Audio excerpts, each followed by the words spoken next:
Buongiorno, ben ritrovati, edizione straordinaria di Antenna 3, saremo insieme fino alle 14:30. Vi ricordo che oggi alle 12:30 è convocato un nuovo punto stampa presso l'unità di crisi di Marghera, quella che ormai abbiamo imparato a conoscere, con il presidente Luca Zaia, l'assessore alla sanità Manuela Lanzarin. Forse ci saranno anche degli ospiti, novità sul Covid, tutti i dati sui tamponi e sulla campagna vaccinale, ma probabilmente si parlerà anche della cabina di regia che prenderà il via a partire da domani. In ballo c'è il piano scuola, tutte le decisioni legate alla scuola. Vi anticipo già che si andrebbe verso l'obbligatorietà del Green Pass per gli insegnanti e poi anche dell'utilizzo della certificazione verde per muoversi e quindi per prendere i trasporti aereo, treno e autobus. Ma insomma questo è un po' quello che cercheremo di capire tra poco. Lo faremo anche insieme al nostro ospite che ci ha raggiunto in studio, Paolo Aroma, presidente della conferenza dei sindaci dell'ULSS 2. Buongiorno. Buongiorno Anna, buongiorno a tutti i telespettatori. Sindaco, ma insomma lei è qui anche in rappresentanza di tutti i suoi colleghi dell'ULSS 2. Sì, sicuramente un impegno che ci vede insomma anche non solo con la chat che abbiamo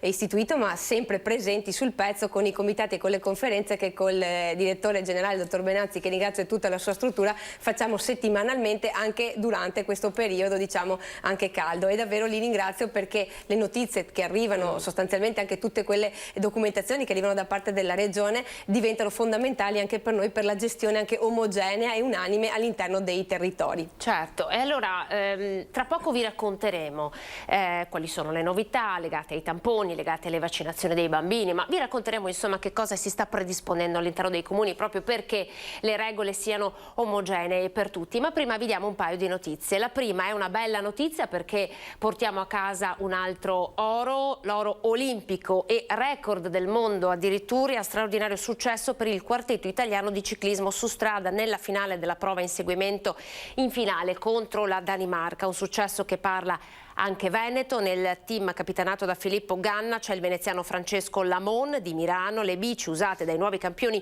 olimpici sono targate Pinarello, lo storico marchio trevigiano.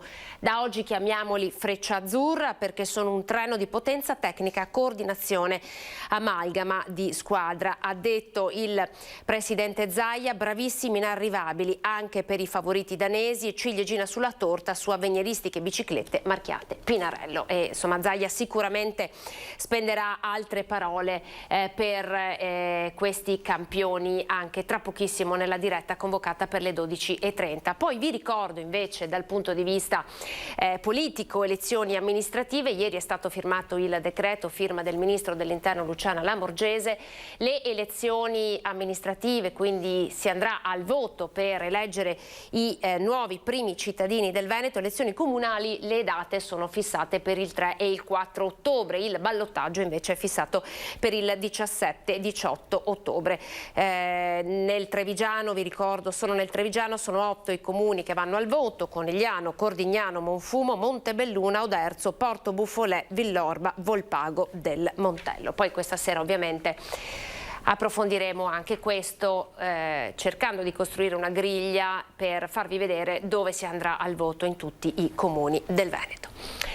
Torniamo in studio con Paola Aroma. Partiamo dal piano scuola, proprio perché insomma si sta ragionando sull'ipotesi Green Pass ai docenti. Voi siete stati i primi ad avere una bozza di piano scuola. Ad oggi, Paola Aroma, che cosa sappiamo? Cosa sanno i sindaci? Sicuramente il contenuto all'interno del piano scuola va ad individuare anche le modalità operative che riguardano per esempio i trasporti, e in questo caso si richiama comunque anche più volte all'interno del piano quello che è poi l'utilizzo anche in alcune amministrazioni che è stato fatto di acquisizione di ulteriori mezzi di trasporto, l'intervento relativo alle mense, quindi un po' va a delineare quelle linee guida che l'assessore Lazzarin ci ha fatto avere relativamente anche ai centri estivi, perché ricordiamo che in questo periodo continuano anche in alcuni comuni nuovamente i centri estivi con quelle linee guida rispetto al confezionamento, la modalità anche proprio di intervento rispetto al servizio di mensa, ma poi a tutte quelle attività collegate al pedibus per esempio, dove lì si richiama a un protocollo delle modalità operative anche rispetto alla gestione di questo intervento che viene ovviamente svolto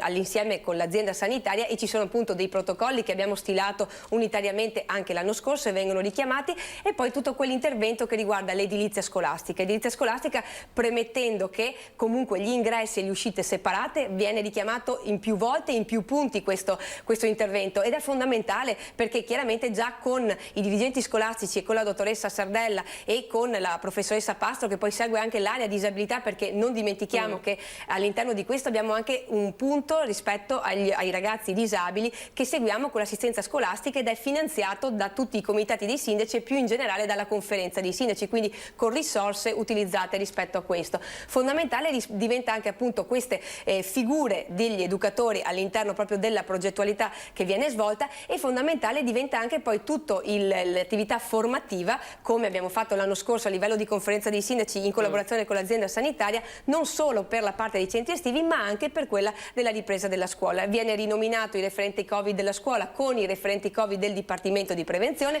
Il referente ha fatto un corso, giusto? Sicuramente, per essere definito tale. Sì, è stato nominato da parte della scuola, ha effettuato un corso che è proprio stato voluto unitamente all'azienda sanitaria da tutta la conferenza dei sindaci, e ha coinvolto proprio tutti i dirigenti scolastici degli istituti comprensivi e voluto anche dal provveditore agli studi della nostra provincia, la dottoressa Sardella. Unitariamente con questo lo abbiamo fatto anche per la FISM, perché chiaramente con loro condividiamo anche la parte dei centri estivi, e quindi questo rapporto tra il pubblico e le paritarie, proprio per questo lavoro di squadra sempre effettuato in videoconferenza. Ringrazio davvero il Dipartimento di Prevenzione, perché anche nelle figure dei tecnici, in particolare il direttore, il dottor De Rui, ma anche la dottoressa Girlando, sono state date informazioni fondamentali e date da quelle persone che poi sono le stesse, assieme alla dottoressa Cibin, che proprio segue tutta l'area dei ragazzi, che danno risposte non solo durante i mesi dei centri estivi ma anche durante tutto il periodo scolastico, quindi dei riferimenti certi ai quali le amministrazioni hanno la tranquillità di potersi confrontare. Importante poi, dicevamo prima, rispetto al piano scuola, tutta la parte di edilizia scolastica. Viene previsto che ci saranno degli interventi anche rispetto alla parte proprio edilizia, per aprire degli spazi esterni e proprio all'utilizzo combinato sia di più spazi sia all'interno che all'esterno. Ulteriormente tutto quell'intervento relativo alla povertà educativa, intervento che vede impegnata la conferenza dei sindaci anche con delle progettualità trasversali ai 3 distretti. Per esempio il 17 di agosto assieme al direttore dei servizi sociali, il dottor Rigoli, andremo a riprendere delle attività che già alcuni comuni fanno rispetto a un progetto che è relativo ai genitori in adolescenza, e quindi a questo supporto che verrà appunto individuato attraverso la conferenza dei sindaci nei 94 comuni, quindi con una progettualità che non è a spot ma verrà proprio programmata nel tempo, con la possibilità appunto di utilizzare proprio in base ai dati che ci sono pervenuti anche dalle forze dell'ordine eccetera, di interventi peculiari per utilizzare anche il famoso fondone, quindi questi soldi che sono arrivati dallo Stato rispetto a questo tipo di intervento. E lì diventa fondamentale, proprio in questi fondi per la povertà educativa che arrivano sia alle scuole ma arriveranno anche alle amministrazioni, un'azione congiunta, e qui ne parlo proprio per il profilo della disabilità e quindi per tutta l'assistenza scolastica di quei ragazzi che hanno soprattutto situazioni di autismo o di comorbidità con DHD, DSA, e questo diventa fondamentale. Lo diventa anche nel piano scuola, perché notiamo che in alcuni punti vanno a citare per esempio il cosiddetto sportello autismo, e quindi vanno ad individuare delle progettualità che necessariamente dovranno essere messe insieme tra l'istituzione scolastica e la parte sanitaria e anche chiaramente l'ente territoriale, e un po' richiamano questo patto che patto diciamo tra famiglie, che già lo vediamo anche nella parte della disabilità presente nei CEOD piuttosto che appunto nelle varie attività, e che l'assessore Lanzarini aveva già declinato a suo tempo per tutte quelle che sono state le riaperture a suo tempo. Certo. Ed è fondamentale perché richiama questa corresponsabilità tra i 3 soggetti nell'andare ad individuare progettualità che permettano in sicurezza di garantire dei progetti ulteriori. Credo che sotto questo profilo insomma l'intervento da parte dei sindaci sia fondamentale, perché le risorse che andiamo a mettere attraverso i nostri bilanci servono per una continuità dell'azione, non può esserci un'azione spot, certo, ma che parta adesso e vada avanti per un tot di tempo. Anche perché stiamo parlando davvero forse dei soggetti più fragili, i soggetti che più hanno pagato il prezzo della pandemia, oltre ovviamente ai soggetti economici del nostro territorio, le persone fragili, disabili, ma anche le loro famiglie che hanno visto mancare determinati servizi come i CEOD, i centri diurni, ed anche nella scuola la parte dedicata al sostegno, proprio perché nella fase di DAD con la didattica a distanza era impossibile assicurare un sostegno tout court. Quindi è importante capire e raccontare come ci sia una progettualità che intende non lasciare soli queste persone. Sicuramente, anche perché le nostre amministrazioni tutte quante sono impegnate attraverso il bilancio sociale della conferenza dei sindaci in questo tipo di progetti. Non dimentichiamo che anche durante il periodo dei centri estivi,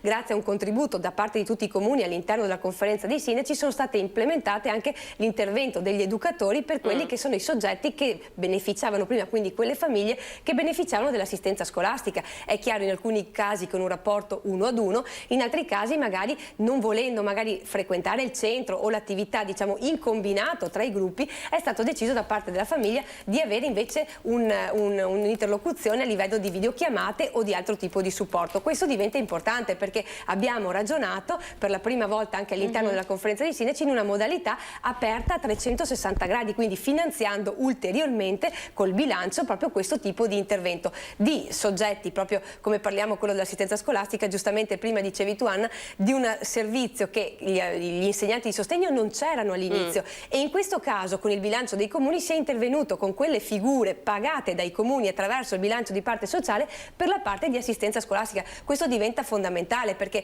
all'interno c'è poi tutto un dibattito rispetto all'operatore sociosanitario, ma anche la necessità che la Regione Veneto appunto sta prendendo in grandissima considerazione di inserire questa figura dell'educatore proprio per evitare l'istituzionalizzazione del ragazzo e quindi abbassare i costi e quindi permettere delle progettualità di vita sul ragazzo che permettano di ridurre anche i costi. Paola Roma, parliamo di centri estivi. Avete un monitoraggio già su quanti contagi ci sono stati? Allora, stiamo vedendo, no? I contagi sono in aumento anche se c'è una leggera decrescita dei contagi tra i 12 e i 15 anni, che un po' sono i ragazzi dei centri estivi, anche i più piccoli per la verità. Che dati abbiamo sui contagi? Stanno funzionando i protocolli? Sì, sicuramente i protocolli stanno funzionando, infatti delle 12 situazioni attenzionate ne abbiamo 4 che presentano ovviamente una certa criticità, mentre le altre sono tutte sotto monitoraggio, quindi una situazione molto positiva, il che significa che sotto questi profili la formazione che è stata fatta ma anche l'informazione che è stata fatta alle famiglie, questa corresponsabilità con gli enti gestori ha portato sicuramente dei benefici perché ripeto, lavorando ovviamente su una figura così particolare dei ragazzi dobbiamo anche mettere insieme e interloquire dei soggetti che tra l'azienda sanitaria, tra appunto il gestore del servizio e le amministrazioni sia più tranquilla possibile. E sotto questo profilo, ripeto, anche la formazione, e ringrazio nuovamente l'azienda sanitaria perché sono stati formati in videoconferenza circa 3.700 persone e qui parliamo di volontari, di tutti coloro che hanno gestito i centri estivi, quindi una figura fondamentale che è stata seguita proprio dal Dipartimento di prevenzione ma anche da responsabili dell'infanzia, adolescenza, famiglia della nostra azienda sanitaria che hanno portato ovviamente dei benefici, ma soprattutto,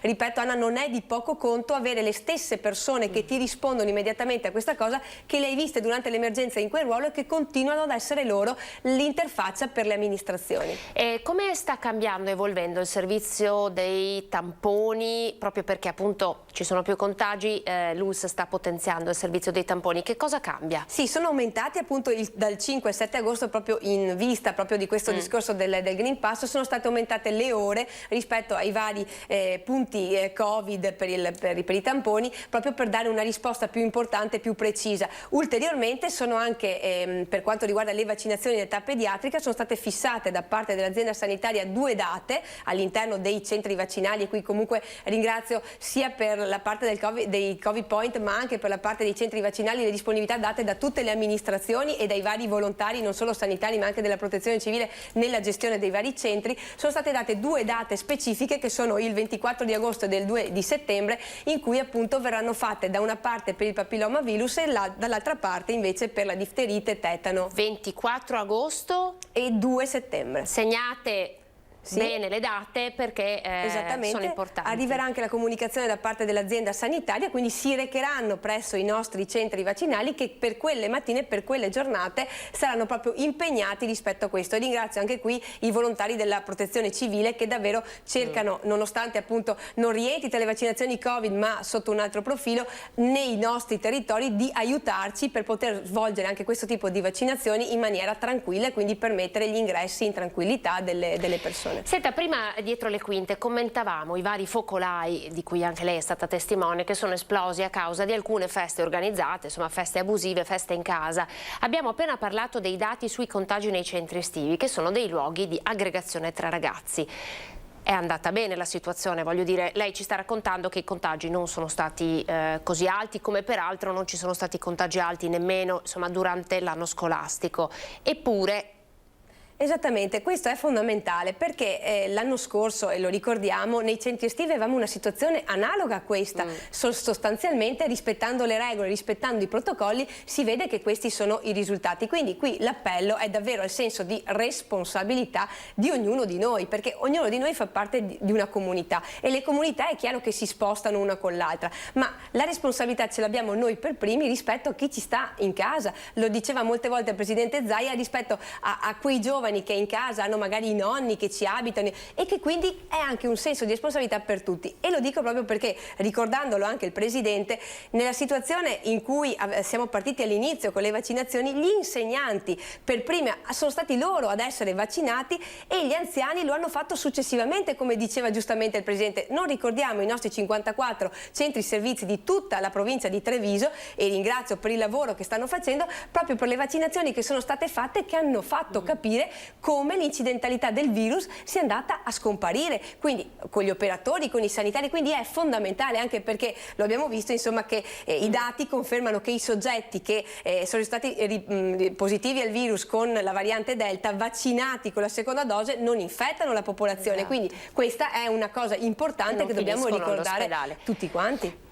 Da primo cittadino, da sindaco, lei ha chiamato personalmente i ragazzi, i protagonisti di queste feste diventati nuovi focolai, e ha detto loro che ha chiesto a loro di fare dei lavori socialmente utili, li possiamo chiamare così, ci racconta? Beh, li ho chiamati dicendo, avendo avuto alcuni casi, di dare una mano anche loro per il proprio comune, quindi in questo caso di collaborare con la biblioteca comunale nell'inserire per esempio le notizie nel sito, quindi un lavoro che praticamente possono fare tranquillamente da casa, e nel dare questo senso anche di responsabilità nei confronti di una comunità, perché la comunità sta cercando di dare risposte a tutta la comunità. Pensiamo per tutti i volontari e a quello che stanno facendo costantemente, quindi nel senso di responsabilità è giusto che per un poco e del loro tempo un qualcosa possa essere fatto di contributo a tutta la comunità. Cosa le hanno risposto? Hanno dato la loro disponibilità.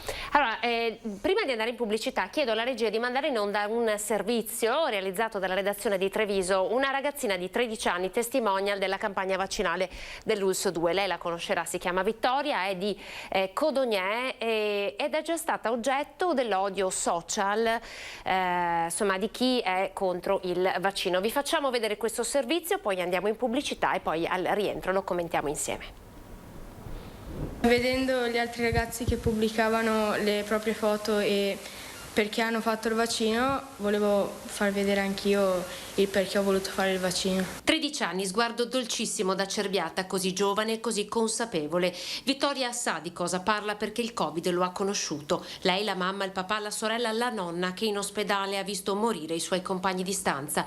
Testa alta e sorriso in volto, così lancia un messaggio ai suoi coetanei dopo essersi vaccinata. Se avessi fatto anche il vaccino sarei riuscita a dare una mano anche ai dottori che ci aiutano a togliere questo virus. Voglio ritornare a scuola anche perché visto che abbiamo fatto la DAD, anche certi rapporti magari si sono allontanati. Vittoria è una delle giovanissime testimonial della campagna vaccinale dell'ULSS.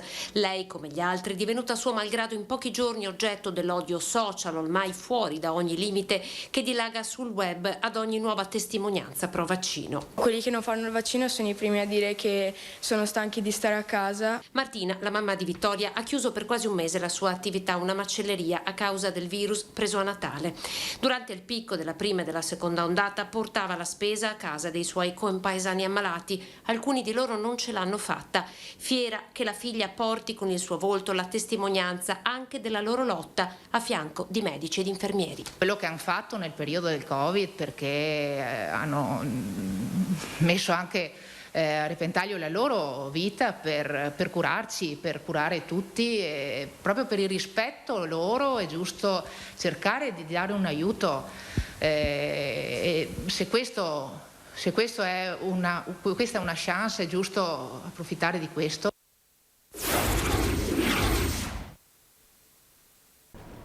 Eccoci Eccoci di nuovo, buongiorno, ben ritrovati, edizione straordinaria di Antenna 3. Siamo in studio in compagnia di Paola Roma, presidente della conferenza dei sindaci dell'ULSS 2. Stiamo raccontando, no? Il piano scuola, ma stiamo anche raccontando quali sono le misure messe in campo in maniera coordinata attraverso protocolli dai sindaci perché la gestione della pandemia e dell'emergenza sia uguale e corra alla stessa velocità in tutto il territorio dell'ULSS 2. Abbiamo visto il servizio di questa ragazzina di soli 13 anni che ha prestato il suo volto per testimoniare la bontà del vaccino, la necessità di vaccinarsi, ragazzina che è già stata presa di mira. Che cosa le fa venire in mente questo? Ci fa venire in mente che questo invece di questa ragazza è un appello a tutti quanti, perché lo dice anche il piano scuola, è necessaria la didattica in presenza, e lo è non perché lo dicano i sindaci, perché lo dica un piano scuola, ma perché gli stessi genitori avvertono per i loro figli la necessità che ci sia questo momento di incontro tra i ragazzi, ed è fondamentale perché tutti i progetti che stiamo cercando anche di portare avanti con l'azienda sanitaria avvertono proprio sulla fase adolescenziale.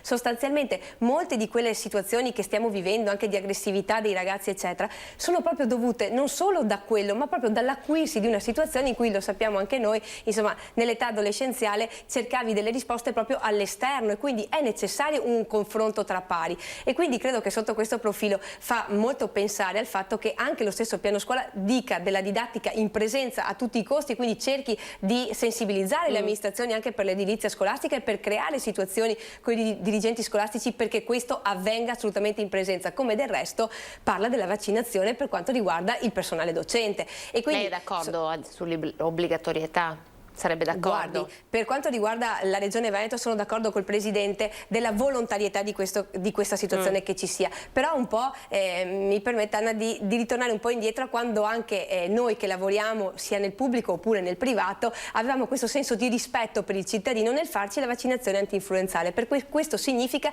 rispettare l'altra persona, ed è proprio un senso di rispetto della collettività e della comunità che dovremmo avere insito in ognuno di noi, perché questa volontarietà è proprio collegata a una percezione della persona che sa di tutelare non solo se stesso ma anche chi gli sta accanto e più in generale la comunità in cui vive. Quindi sotto questo profilo credo che sicuramente sia necessario arrivare verso un ragionamento di questo tipo, e quindi credo che l'intervento di questa ragazza e di tutti i ragazzi che si sono messi a disposizione dell'azienda sanitaria nel lasciare questi messaggi sia fondamentale, perché lo stanno dicendo loro che hanno la necessità di trovarsi insieme e di trovarsi nel condividere un qualcosa che chiaramente non può essere all'interno delle mura domestiche. Quindi credo che sia fondamentale che tutti quanti ci impegniamo per riuscire ad arrivare a questi livelli, non solo perché lo dice un piano scuola, ma perché ne siamo tutti quanti convinti che è un beneficio per questi ragazzi che stanno vivendo in questo periodo particolare. Cosa sta facendo, cosa possono fare i comuni che hanno visto e hanno vissuto le difficoltà degli adolescenti?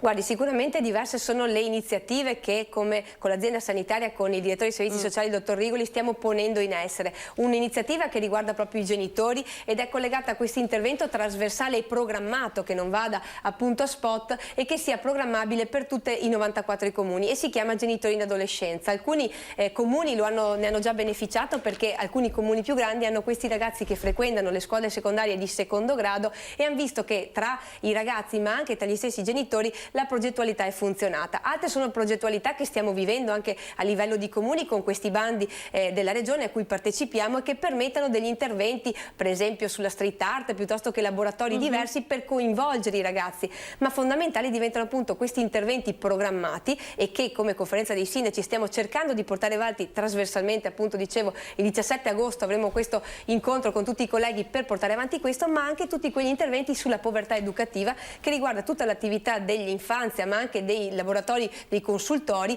proprio per andare a incidere sulla fascia 0-6 anni. Altri comuni molte attività le fanno soprattutto anche nei ragazzi della scuola secondaria di primo grado, quindi per le scuole ex scuole medie, proprio per quell'attività di spazio di ascolto dedicata ai ragazzi. Quella è un'età delicatissima, no? L'età di passaggio. Sicuramente, e stanno tanti comuni valutando anche di arrivare dalla quinta elementare, che un po' è il momento di scelta alta per arrivare poi alla prima media. Senta, lei ha un incontro altrettanto importante che è legato a cercare di gestire e risolvere il problema della carenza di medici di base, perché tantissimi stanno andando in pensione. Che cosa possiamo raccontare alle persone? Cioè, come vi state muovendo per colmare questo gap? Sicuramente con il direttore, col dottor Benazzi, avremo l'incontro con tutta quanta la conferenza dei sindaci, proprio per non parlare non solo dei medici di base, ma anche dei pediatri in libera scelta, ma anche dei medici di continuità assistenziale della famosa guardia medica, perché anche lì abbiamo delle situazioni lacunose, e dall'altra parte anche dei medici che sono all'interno delle strutture dei centri servizi, perché abbiamo anche i pensionamenti in quella situazione. Quindi stiamo cercando, con i dati dell'azienda sanitaria collegati ai pensionamenti, di pensare anche delle modalità più veloci anche di comunicazione anche da parte delle amministrazioni ai cittadini. Lo abbiamo visto, come abbiamo fatto anche per le categorie fragili delle vaccinazioni, andando a chiamare il cittadino utente a casa o portare con la protezione civile l'avviso piuttosto che telefonare all'anziano, e quindi delle modalità diverse per andare a contattare il cittadino da una parte. Dall'altra di avere chiaramente un aspetto che va anche da una riprogrammazione degli ambiti e quindi dagli ambiti territoriali a cui siamo abituati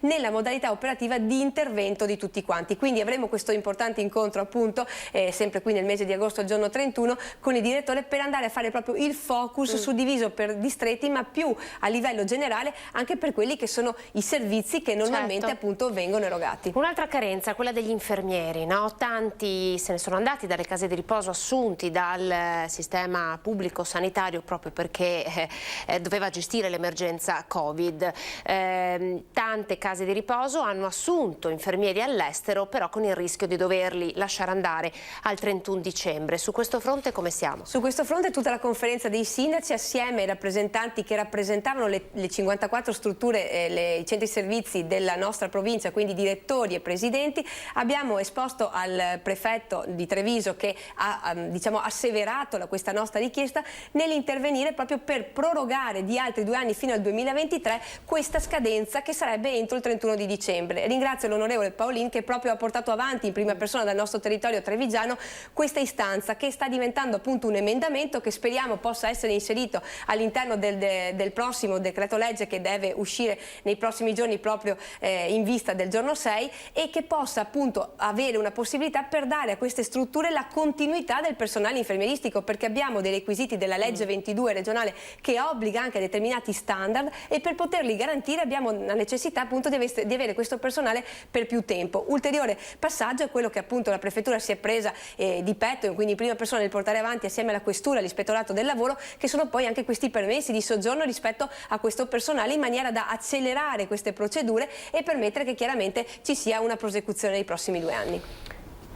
Paola, a Roma è arrivato il presidente Zaia, dunque noi passiamo la palla, così si può dire, a Marghera. La ringraziamo perché siamo riusciti davvero a toccare tutti i temi che insomma in qualche modo ci interessavano. Grazie per essere stata in nostra compagnia. Grazie Leana, grazie a tutti. E andiamo a Marghera. Ecco qua, grazie, buongiorno a tutti, direi di dare inizio così poi finiamo anche prima, no? C'era anche la pubblicità, ve la ricordate? Inizia presto, finisce presto. Test rapidi 5.822.835, test molecolari 6.048.000, sono esattamente 11.871.000, 11.871.581.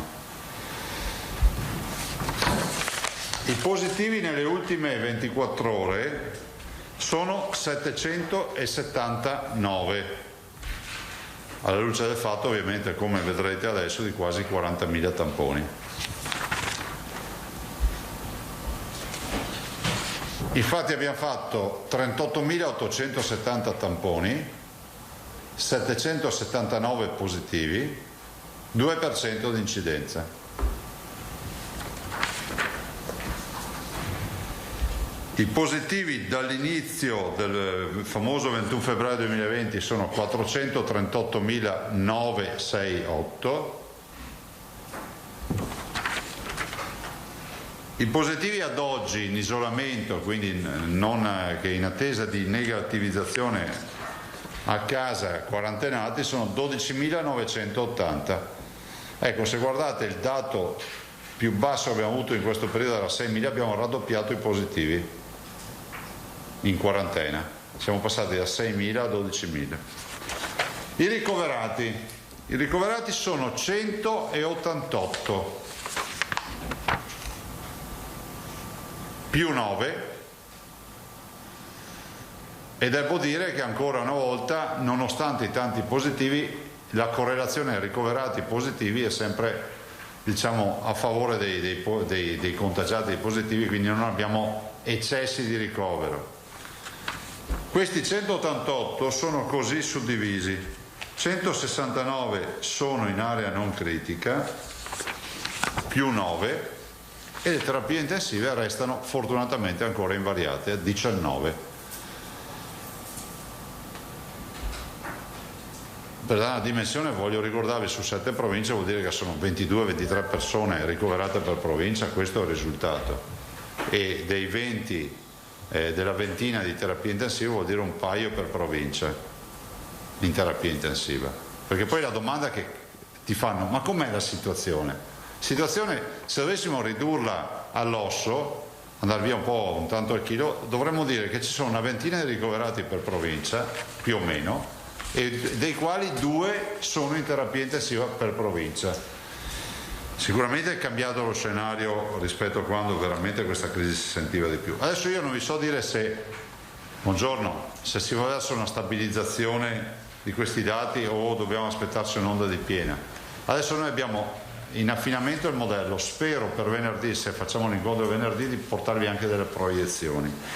347 sono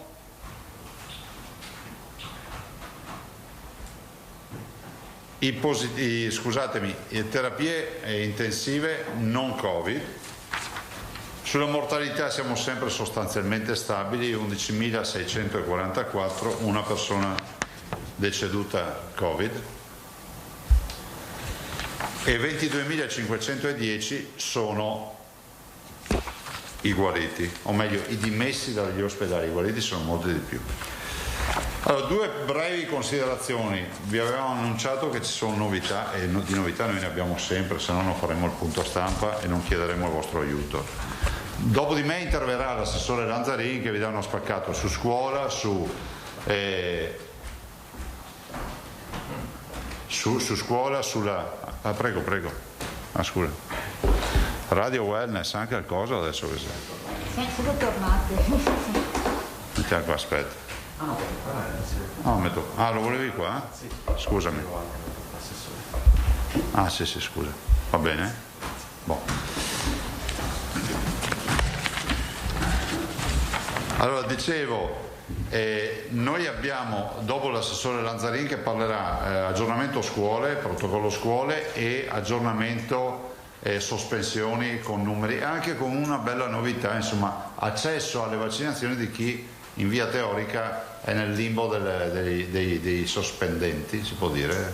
Tu che sei un esperto. No, ma non ho capito cosa vuol dire. Allora non si può dire? No, uno che è in attesa di essere sospeso è... Dei candidati alla sospensione. Ma io avrei detto sospendenti, sì, perché ci starebbe però, non te la studiare oggi. Allora, detto questo, noi stiamo andando avanti galoppando con le vaccinazioni. Anche oggi abbiamo 40.488 vaccini inoculati. Abbiamo guardato un po' i numeri e i numeri ci dicono, stamattina abbiamo fatto una riunione, ecco vi avviso che abbiamo fatto una riunione ovviamente con i direttori generali. I numeri ci danno sostanzialmente uno scenario che vi riassumo velocemente. Da qui al 5 da qui all'8 di settembre, voi sapete che abbiamo le agende vaccinali aperte, abbiamo 400.075 seconde dosi, 400.075 seconde dosi, e poi abbiamo prenotazioni per prime dosi, cioè nuovi debuttanti al vaccino, per 219.138. Totale fa 619.211 vaccini. Cioè noi dobbiamo avere sul tavolo 619.211 dosi. Ce le abbiamo? avrò sbagliato il conto. Allora, vediamolo bene a questo punto, scusami. Sono 400.075 più 219.136. Allora abbiamo fatto giusto il conto, ho sbagliato io a leggere. Sì, perché il 6 senza occhiali leggo 8. E succede. Allora, dicevo, sono 619.211 dosi. Abbiamo oggi un annuncio da fare. Secondo me è importante e vi chiedo veramente un aiuto nel renderlo al massimo diffuso tra la comunità, e un invito che faccio anche ai cittadini. Ecco, faccio una piccola premessa. Ricordo che noi abbiamo da qui all'8 di settembre i famosi 200.000 posti liberi. Grazie agli annunci che abbiamo fatto l'altro giorno si sono reimpennate le prenotazioni, siamo già a 7.000 al giorno. Vi ricordate? Vi dicevo, guardate, avevamo 2 o 3 giorni da 3.000. Ecco, continuo a dire che è umano dire, ma non me lo faccio d'estate, me lo faccio all'inizio dell'autunno, così poi mi copre. Qua non è che tutto è legato al giorno dell'iniezione, perché intanto nel momento in cui tu fai la prima iniezione, per avere la copertura anticorpale definitiva ti servono almeno un paio di mesi, perché hai le 2 dosi, eccetera. Dall'altro vi ricordo che se tutti fanno questo ragionamento sono come le famose partenze intelligenti delle vacanze, no? Cioè facciamo ingorgo. Cioè finirà che a settembre-ottobre non trovate più posto. Quindi chi ha deciso in maniera volontaria di farsi il vaccino ne approfitti subito. E fra l'altro sapendo che se lo fa oggi avrà una copertura anticorpale di almeno 12 mesi. Quindi chi fa oggi il vaccino fino a luglio del prossimo anno e forse anche oltre ha chiuso la partita. Oggi la letteratura scientifica ci dice questo. E allora, per incentivare questo, noi oggi facciamo un annuncio. Dalle ore 24 di domani sera, cioè domani è giovedì, no? Domani i direttori generali, peraltro alle 12.30, faranno tutti una loro conferenza nelle halls. Dalle ore 24 di domani sera sarà possibile prenotare, diciamo una sorta di fast vax, cioè un vaccino veloce, perché facciamo un'apertura straordinaria delle agende nella settimana, quindi dalle ore 24 del giovedì alla fine della prossima settimana, che sarà venerdì prossimo, quindi nel periodo ferragostano, facciamo un'apertura di posti in agenda che quindi saranno inoculati da venerdì per 100.000 posti. Ci mettiamo sopra 100.000 dosi, abbiamo avuto una fornitura, abbiamo avuto nelle nostre economie, facendo le 11 dosi di Moderna, facendo Pfizer, e saranno Pfizer e Moderna, vi anticipo già. Quindi da domani sera alle ore 24 chi entra nel portale troverà 100.000 posti con Pfizer e Moderna e avrà la vaccinazione, male che gli vada, entro venerdì prossimo. Entro 7 giorni facciamo questa operazione. L'invito lo faccio ai 20.000 over 60 che ancora sono lì titubanti in attesa ai 100 e rotti mila di quelli che stanno ancora pensando dei 50-59, ma penso anche ai ragazzi che vogliono, programmarsi con l'apertura della scuola, e tutti i cittadini. Guardate, non avrà limite di fascia d'età, però abbiamo un'opportunità come cittadini di avere la vaccinazione che si fa questa settimana, che tradotta vuol dire da venerdì a venerdì. Sono 100.000 posti, non sono pochi. Ringrazio tutti i centri vaccinali, perché oltre a quello che c'è già prenotato, questi 100.000 posti ci porteranno almeno sopra le 50.000 dosi tutti i giorni, perché se fate un conto sono circa 15.000 dosi in più al giorno per 7 giorni. Vedremo come andrà. Se funziona cercheremo ancora di alimentare quando possiamo con queste iniezioni straordinarie di dosi in periodo ristretto, in modo tale che tutti possano prenotare. Quindi preparatevi, per chi volesse, da giovedì, da domani alle ore 24 noi abbiamo 100.000 posti liberi per i 7 giorni successivi. È dalle 001 di venerdì? Sì, brava. Dalla mezzanotte di giovedì, aspettate un secondo, e poi come al solito prenderemo un quarto d'ora prima, se si ingolfano non chiamate perché è notte, aspettate che arrivi in mattina.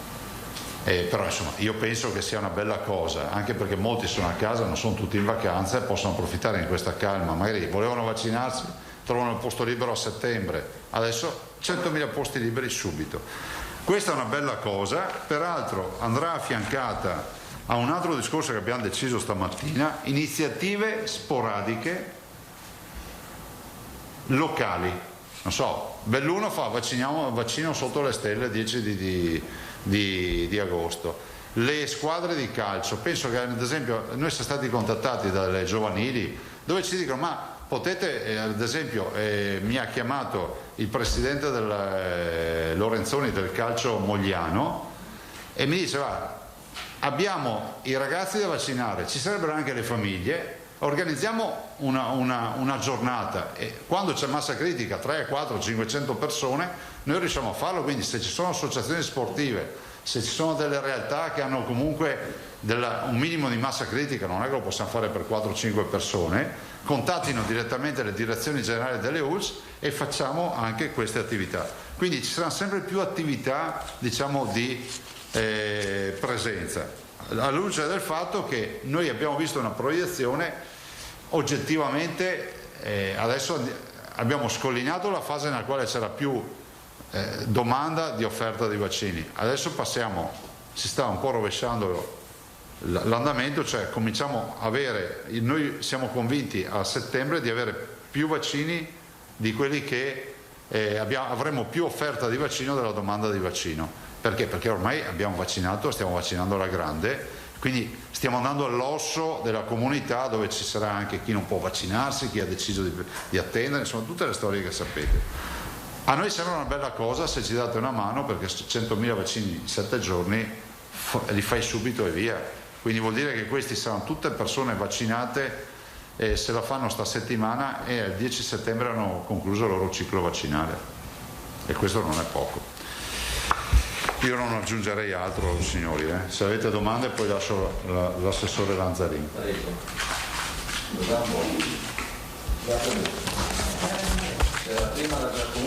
Però se ti metti sempre alle spalle io ti trascuro inevitabilmente. Buongiorno Presidente, volevo Buongiorno. Sulla conferenza Stato-Regioni di cui dovrebbe esserci appuntamento questo pomeriggio, sì. Qual è la posizione o comunque... Me ne parla l'assessore dopo così da tutto un aggiornamento, perché lei segue il lavoro. C'è stata stamattina. Ah, c'è stata stamattina. Sì. Ok, allora dopo... Grazie. Prego. Zambo. Buongiorno, Buongiorno. Due cose. Lei anche oggi ha ricordato, la letteratura scientifica dice che la copertura anticorpale arriva ai 12 mesi. Si legge di quando in quando, altrove, non in Veneto, di qualche medico che comincia a essere contagiato perché fra i primissimi vaccinati. Le risulta che ci sia qualche caso? Vi risulta che possa succedere anche qui? Allora, il vero tema è la terza dose, no? Allora, se partiamo da dichiarazioni anche autorevoli come quella di Fauci che dice forse durerà anche anni la copertura anticorpale, perché vorrei ricordare che oltre al tema che noi misuriamo che è quello degli anticorpi, no? Cioè, che sono gli oppositori al virus, no? Che si creano stimolando il nostro organismo, poi c'è anche un'immunità cellulare che è difficile da pesare, quindi non è che c'è solo una sfaccettatura di questa partita. Allora Fauci dice che forse dureranno anche anni, considerate che però a livello nazionale, questo ve lo posso confermare, si sta ragionando sulla terza dose perché noi i primi vaccinati li abbiamo vaccinati il 27 dicembre del 2020, quindi vuol dire che siamo già al 9° mese praticamente. E quindi in linea teorica ci si pone anche questa questione. Prevedo che non sia escluso che in una fase primordiale, iniziale non primordiale, si dia modo di fare la terza dose quantomeno ai sanitari, ripartendo con quel vecchio protocollo che conoscevamo all'inizio. Chi erano quelli che avevano priorità di essere vaccinati? Case di riposo, RSA sanitari e diciamo ritenute le categorie strategiche, no? Cioè chi è negli ospedali e chi è nelle case di riposo. Questo accadrà, verosimilmente immagino che prima o poi arriverà poi anche un'opportunità di terza dose per i cittadini, però dovrà essere il comitato tecnico scientifico a definirlo assieme all'AIFA. Ok. E, prendendo spunto invece da un pezzo uscito oggi sul Gazzettino, che licenzia decide il giornale. Vabbè, insomma, che omaggio, ragazzi. è corretto così. E il suo giusto, capogruppo in Consiglio regionale, Villanova, si è espresso in modo molto netto rispetto ai colleghi di partito, segnatamente Bazzaro e Coin, che hanno partecipato alle manifestazioni Novax e comunque si sono dichiarati contrari al vaccino. A questo punto lei aggiunge qualcosa? Condivide No, la richiesta di Villanova anche di un intervento del coordinatore regionale Stefani? No, guarda, allora, premetto che non ho, scusatemi, ma non ho letto i giornali. E allora si offende la Van Zamper? Ma io, siccome lo voglio leggere con attenzione, leggo il pomeriggio, cioè i giornali vanno letti. Io purtroppo stamattina ho avuto l'inghippo, abbiamo avuto la riunione. Ho avuto la riunione con i direttori generali, poi i ricevimenti, tant'è vero che l'assessore mi ha parlato 5 minuti fa di alcuni temi. Direi che ormai le posizioni sono chiare, nel senso che poi viviamo in un contesto sociale e anche di politico dove è giusto rispettare le idee di tutti, punto. Ma non è, come si dice, dopodiché noi siamo qui, facciamo il nostro mestiere, che è quello di garantire le vaccinazioni a chi vuol farsele. Direi che i cittadini hanno bisogno di avere risposte da noi. Io sono un amministratore, noi siamo degli amministratori, quindi siamo programmati per dare risposte. Ma non commento il pezzo, non commento nulla, sia chiaro, perché non l'ho neanche letto. Mi perdonerà, l'hai scritto te, Alda? Sì. Mi perdonerà l'Alda, ma non ho letto. Quindi vi prego di non trasformare in polemica o altre robe queste 3 dichiarazioni scarne, tristi che ha fatto. Tosato, non immalinconiamoci così, insomma, dai. Io avevo una curiosità da sottoporle, da amministratore proprio. Prego. Visto che... Ma circola ancora qualche polemica, qualche puntura di spillo su questo presunto cambio di passo che c'è stato dal governo Conte bis al governo Draghi, dalla gestione Arcuri alla gestione Figliuolo. Da amministratore lei ha notato questo cambio di passo? Ha notato un atteggiamento diverso? Rispetto al Covid? Rispetto al Covid, stiamo parlando di Covid, una dinamica diversa? Ma guardate, c'è un dato oggettivo che è rappresentato dalla disponibilità dei vaccini, che è inevitabile che sia aumentata nei mesi. C'è da dire che nella prima fase di vaccini non ce n'erano. Vi ricordate la prima fase, addirittura con la sorpresa di Pfizer che disse ma noi non ve ne consegniamo? Adesso abbiamo una fase più di stabilità. È innegabile che il generale Figliuolo abbia trattato e stia trattando, tanto è vero che ci aspettiamo un surplus, un'extra fornitura di vaccini in virtù di trattative che a me risulta lui stia facendo. Dopodiché guardate, io penso che davanti a tante persone che hanno perso la vita, a tante persone ricoverate, a tragedie umane, a storie di segregazione, pensate a molti anziani nelle case di riposo che hanno difficoltà a vedere i propri cari, e tutto quello che è accaduto, a chi ha perso un familiare e non è riuscito neanche a vederlo perché comunque il Covid prevedeva regole. Ecco, davanti a tutto questo penso che ogni polemica sia da evitare, nel senso che noi guardiamo avanti, punto. Come ho detto l'altra sera a Milano Marittima c'eri, quindi non capisco come mi ha rifatto la domanda. Si è seduta a Milano Marittima? Mi ha detto Tosato era presente a Milano Marittima. Ma non mi intervista Tosato. Io non ho ben capito la sua risposta, mi perdoni. L'altra sera? No, adesso. Nel senso ho detto che no. Se ha notato un cambio di passo, se c'è stato un miglioramento, ce lo dica, non è mica lesa maestà verso qualcuno. Ti ho detto, la disponibilità di vaccini maggiore è stata la vera novità rispetto al Covid, dopodiché ogni giorno ha la sua pena, l'ha avuto con il governo Conte 1, ce l'ha anche con questo governo, ma non lo attribuisco, cioè, come si può dire, non darei una lettura politica in questa fase. Posso dirvi che il governo Draghi ci sta dando dei risultati che l'altro governo non ci dava, ma tu mi hai detto di parlare di Covid e quindi sul Covid ti dico questo, stiamo andando avanti, si naviga un po' diciamo a vista rispetto ai vaccini, ste robe. Se mi dici rispetto in generale ti dico che noi col governo Draghi stiamo avendo sicuramente più soddisfazione di quello che avevamo prima, appunto, questo sì, lo posso dire, ma non sul Covid, nel senso mi hai fatto una domanda sul Covid, io non voglio fare polemica sul Covid. E per i giorni. E avevi finito, Filippo? Sì.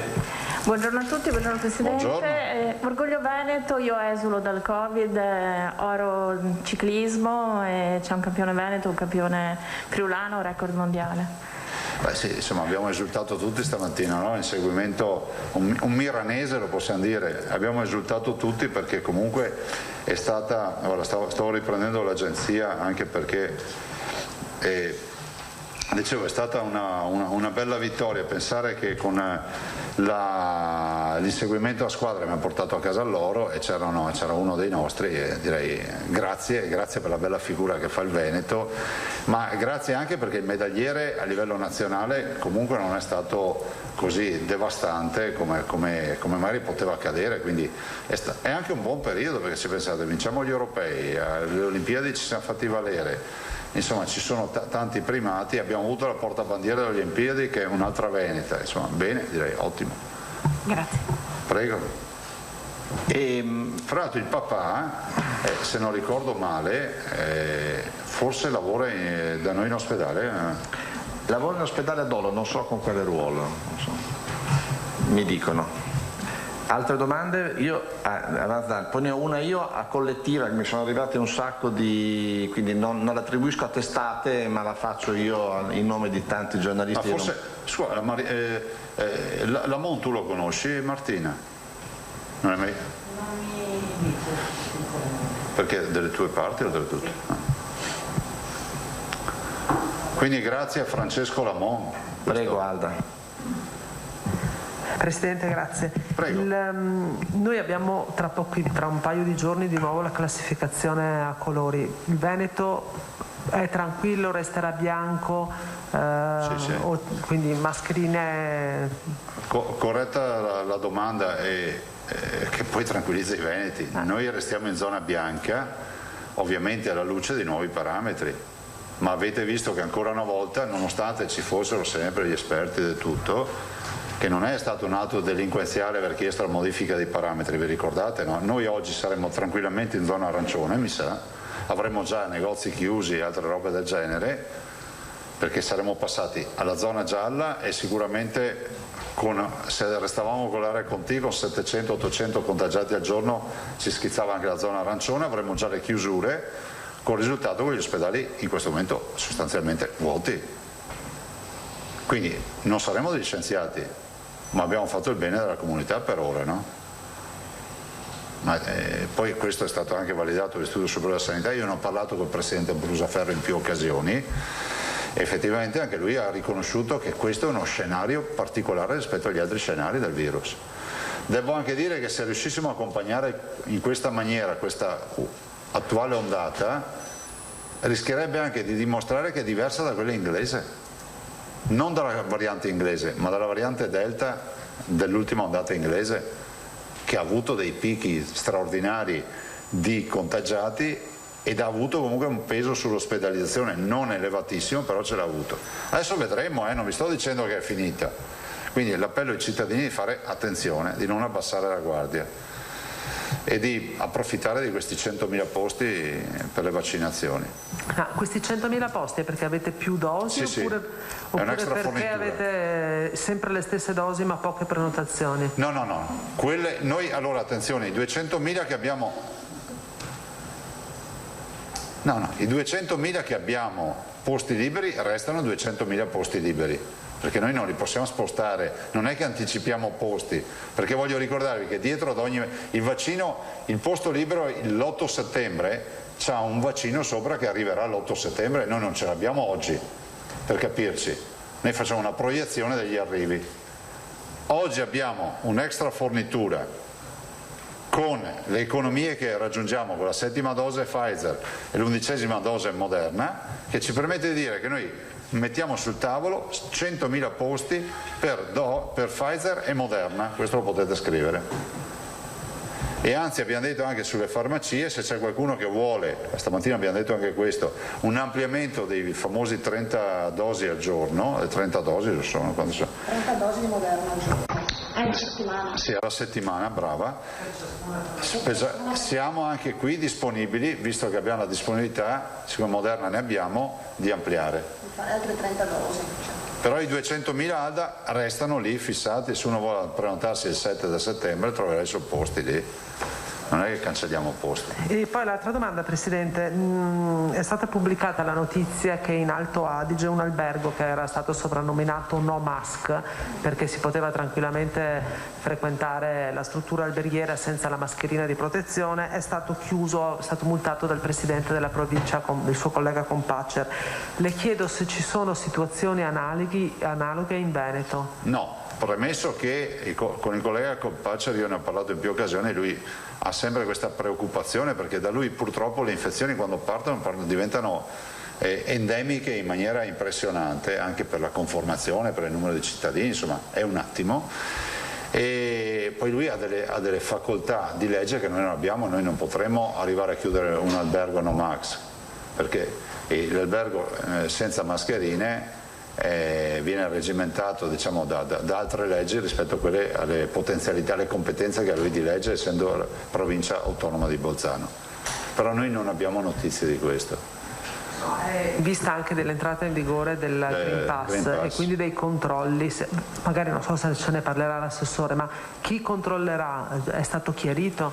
Ma io penso che ci siano delle fallanze e dei buchi neri su questa vicenda del Green Pass. Potrei elencarne tantissimi, dal guarito che ha il Green Pass che gli scade perché comunque ha già passato i 6 mesi, c'è tutto un incastro di copertura rispetto ai 6 mesi dell'avvenuta guarigione. Però andiamo sul pratico. Oggi noi abbiamo dal 6 gli albergatori piuttosto che il ristoratore che dovrà chiedere il Green Pass al chiuso, giusto? E siamo sicuri che ha potestà giuridica per farlo in maniera agevole e se oltre al Green Pass dovesse chiedere anche un documento di identificazione lo può fare, secondo me questo è tutto da discutere. Se no l'albergo sì, ma sto parlando di un ristoratore. Questo è l'altro aspetto. Ci sono poi dei cittadini che sono vaccinati con le 2 dosi o con la dose e non riescono a ottenere il Green Pass. E quindi c'è l'altro tema, si rende valida la certificazione del centro vaccinale, si immagina, ma questo è buon senso, ma non c'è scritto da nessuna parte, c'è in via teorica, c'è scritto Green Pass, punto. Io penso che il governo davanti a queste scelte che ha fatto dovrebbe fare un po' di chiarezza rispetto ad aspetti come questi. Penso a tutti coloro che si sono vaccinati all'estero, nostri cittadini veneti, che hanno le 2 dosi di vaccini, diciamo, autorizzati EMA, che sono i 4 vaccini che conoscete, e non hanno possibilità di ottenere il Green Pass. Anche qui per un bug informatico dicono che prepareranno la piattaforma, ma il 6 è dopodomani, cioè non è che oggi è il 3, anzi il 4, oggi che giorno è?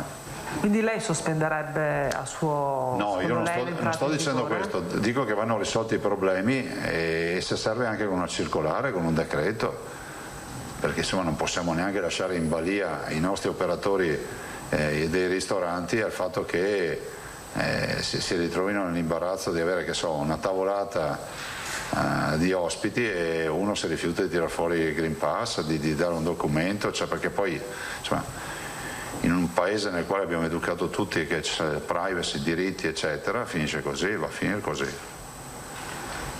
Prego. E c'era Guidoni che aveva una domanda, poi faccio quella io che mi è collettiva, diciamo.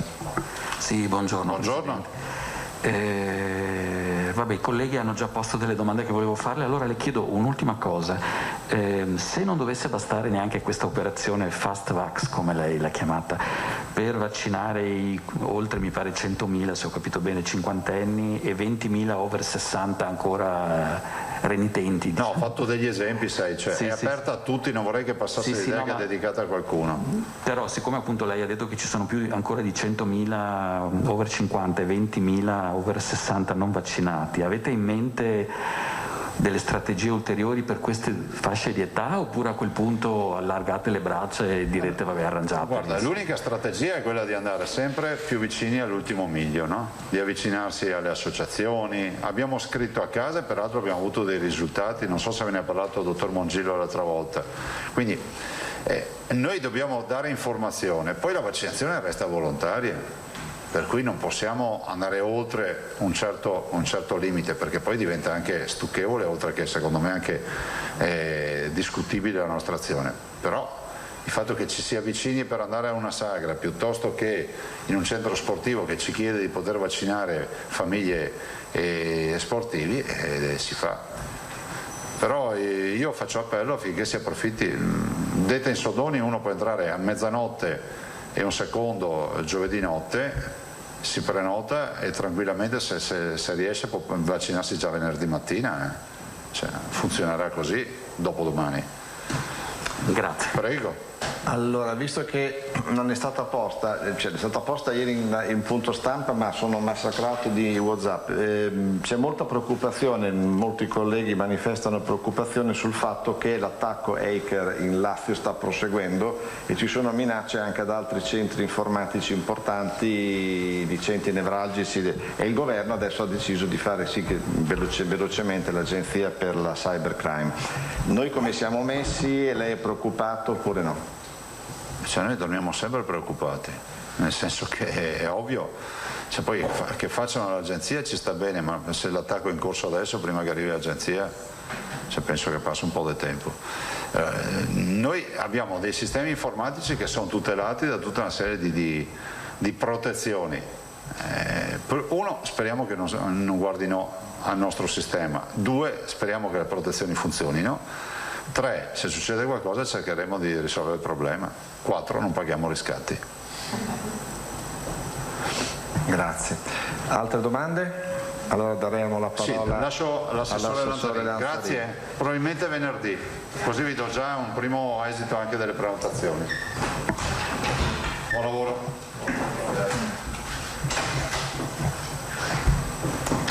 Prego, assessore.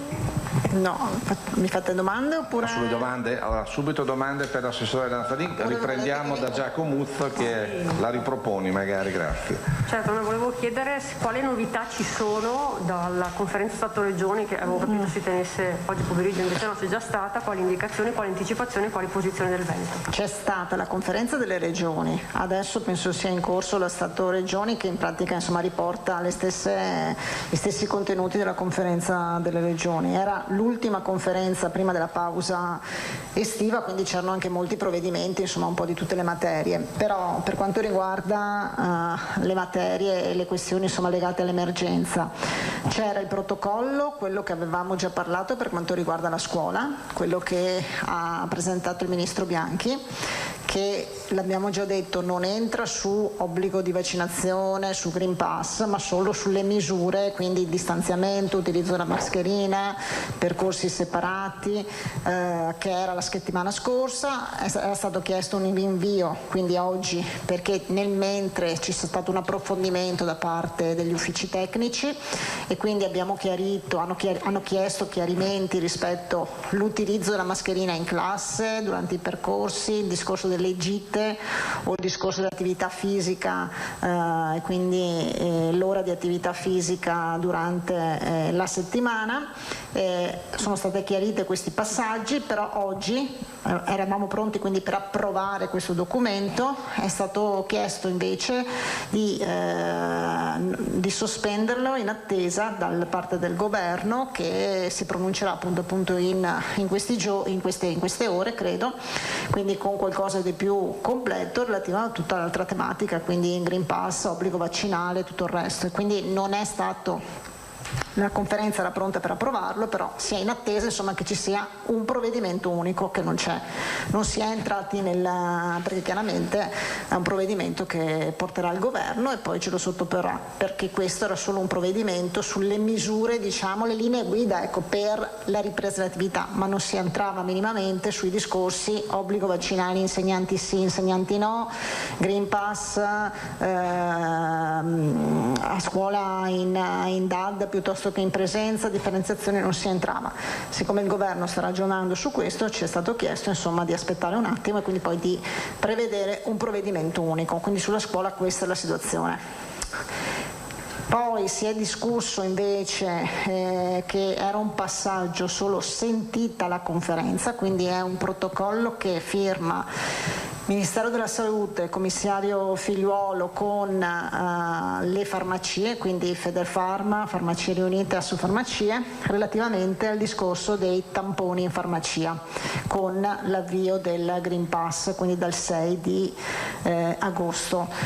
Il protocollo prevede un prezzo di 15 euro, con un contributo che ancora è in fase appunto di definizione da parte del commissario per coprire in parte questi 15 euro, che verrà quindi ristorato alle aziende che poi ristoreranno alle farmacie che aderiscono, alle USL, sì, le USL che poi ristoreranno alle farmacie che aderiscono, con una differenziazione tra bambini, quindi sotto i 18 anni, e gli adulti sopra i 18 anni. Il prezzo complessivo sarebbe, ripeto, 15 euro, può essere, ma sono tutte discussioni in corso, quindi faccio fatica anche a darvi poi prezzi diversi. Potrebbe essere, non so, i 10 euro per i bambini e i 13-12 per gli adulti. La differenza, i 2 euro, i 3 euro, i 5 euro li mette il commissario, quindi per arrivare ai 15 euro li mette il commissario. Le regioni hanno chiesto due cose: che non siano fondi del fondo sanitario ma siano fondi extra eventualmente, quindi che non ci siano fondi che vengono poi sottratti dal fondo sanitario nazionale e poi regionale, e che nel mentre che ci sono questo protocollo nuovo che dura dal 6 di agosto fino al 30 di settembre, gli altri protocolli che sono in itinere con le farmacie, che sono protocolli regionali, vengono sospesi, se no si crea troppa confusione. Però è un protocollo che poi uscirà con un'ordinanza, presumo, insomma, del ministro, del commissario. Quindi oggi noi abbiamo solo fatto queste osservazioni, dopodiché siamo in attesa che esca insomma il testo ufficiale. Quindi il costo in farmacia non sarà più di 26 euro? Oggi il costo è 22 perché l'avevamo già abbassato. Okay. Il costo sarà di 15 euro, almeno così è scritto nel protocollo che noi abbiamo visto, e non sarà di 15 euro al cittadino finale, ma potrebbe essere 10, 12, 13, cosa deciderà il commissario rispetto a quella quota che verrà messa dal commissario per l'emergenza. Sul TPL? No, non si è minimamente parlato. E una precisazione, l'assessore mi scusi, quando lei parlava di questo protocollo che poi è stato bloccato, parlava di gite, mascherine in classe e l'ora di educazione fisica. Qual è l'intendimento, che ovviamente si prende sempre con le pinze in questo momento? Gite sì? Sì, no, allora le parti tecniche hanno detto cerchiamo di garantire anche attività di questo tipo con delle regole ben precise, e anche sull'attività fisica la possibilità di fare attività fisica anche qui con regole ben precise, insomma. Ma sono le stesse dell'anno scorso? Come? Saranno le stesse dell'anno scorso? Più o meno le linee sono abbastanza simili a quelle dell'anno scorso. È chiaro che tipo sull'utilizzo della mascherina la parte tecnica delle prevenzioni ha detto ma se i ragazzi sono vaccinati, se ci sono insomma in classe, e quindi c'è una discussione in corso che però non ha portato già a una definizione. Tutto si è inserito nel fatto che probabilmente ci saranno altre questioni legate alla scuola e quindi si vuole fare un provvedimento unico. Grazie. Lanza. Forse avevo capito male, il Presidente aveva detto che lei aveva notizie per noi sui sanitari? Sì, allora, ieri ho fatto l'incontro con i sindacati del comparto sanità, abbiamo anche illustrato l'aggiornamento dei sanitari non vaccinati, E rispetto al dato che avevate, che era il dato di 2 settimane fa più o meno, perché ogni 2 settimane facciamo un monitoraggio, il dato aggiornato a ieri è di 17.542, quindi vuol dire che abbiamo recuperato 1.224 posizioni, 1224. Quindi vuol dire che 1224 persone hanno preso appuntamento per fare il vaccino. E questo insomma è sicuramente un dato positivo. Continua l'attività presso ogni singola azienda con le commissioni proprio per verificare se la persona non può vaccinarsi perché ha patologie di un certo tipo, oppure insomma se nel mentre si è iscritta e quindi ha prenotato per il vaccino, e noi ci auguriamo che questo sia un dato insomma che vada anche a diminuire. La preoccupazione, un po' lo posso anche dire, insomma, ieri parlando anche con i sindacati, è quella che chiaramente un numero importante. Abbiamo anche un piano di recupero prestazioni che avete visto, ci sono le ferie di mezzo, insomma la preoccupazione è quella che qualche servizio possa avere delle ripercussioni. Le aziende, i direttori generali stanno lavorando per cercare di evitare il più possibile questa cosa. Scusi, e i sospendenti, copyright la Hayat, cosa voleva dire? No, sono quelli che erano stati sospesi, ma poi anzi sono ravveduti sul... Sono 1224? Sì. Guidoni, avevi una domanda?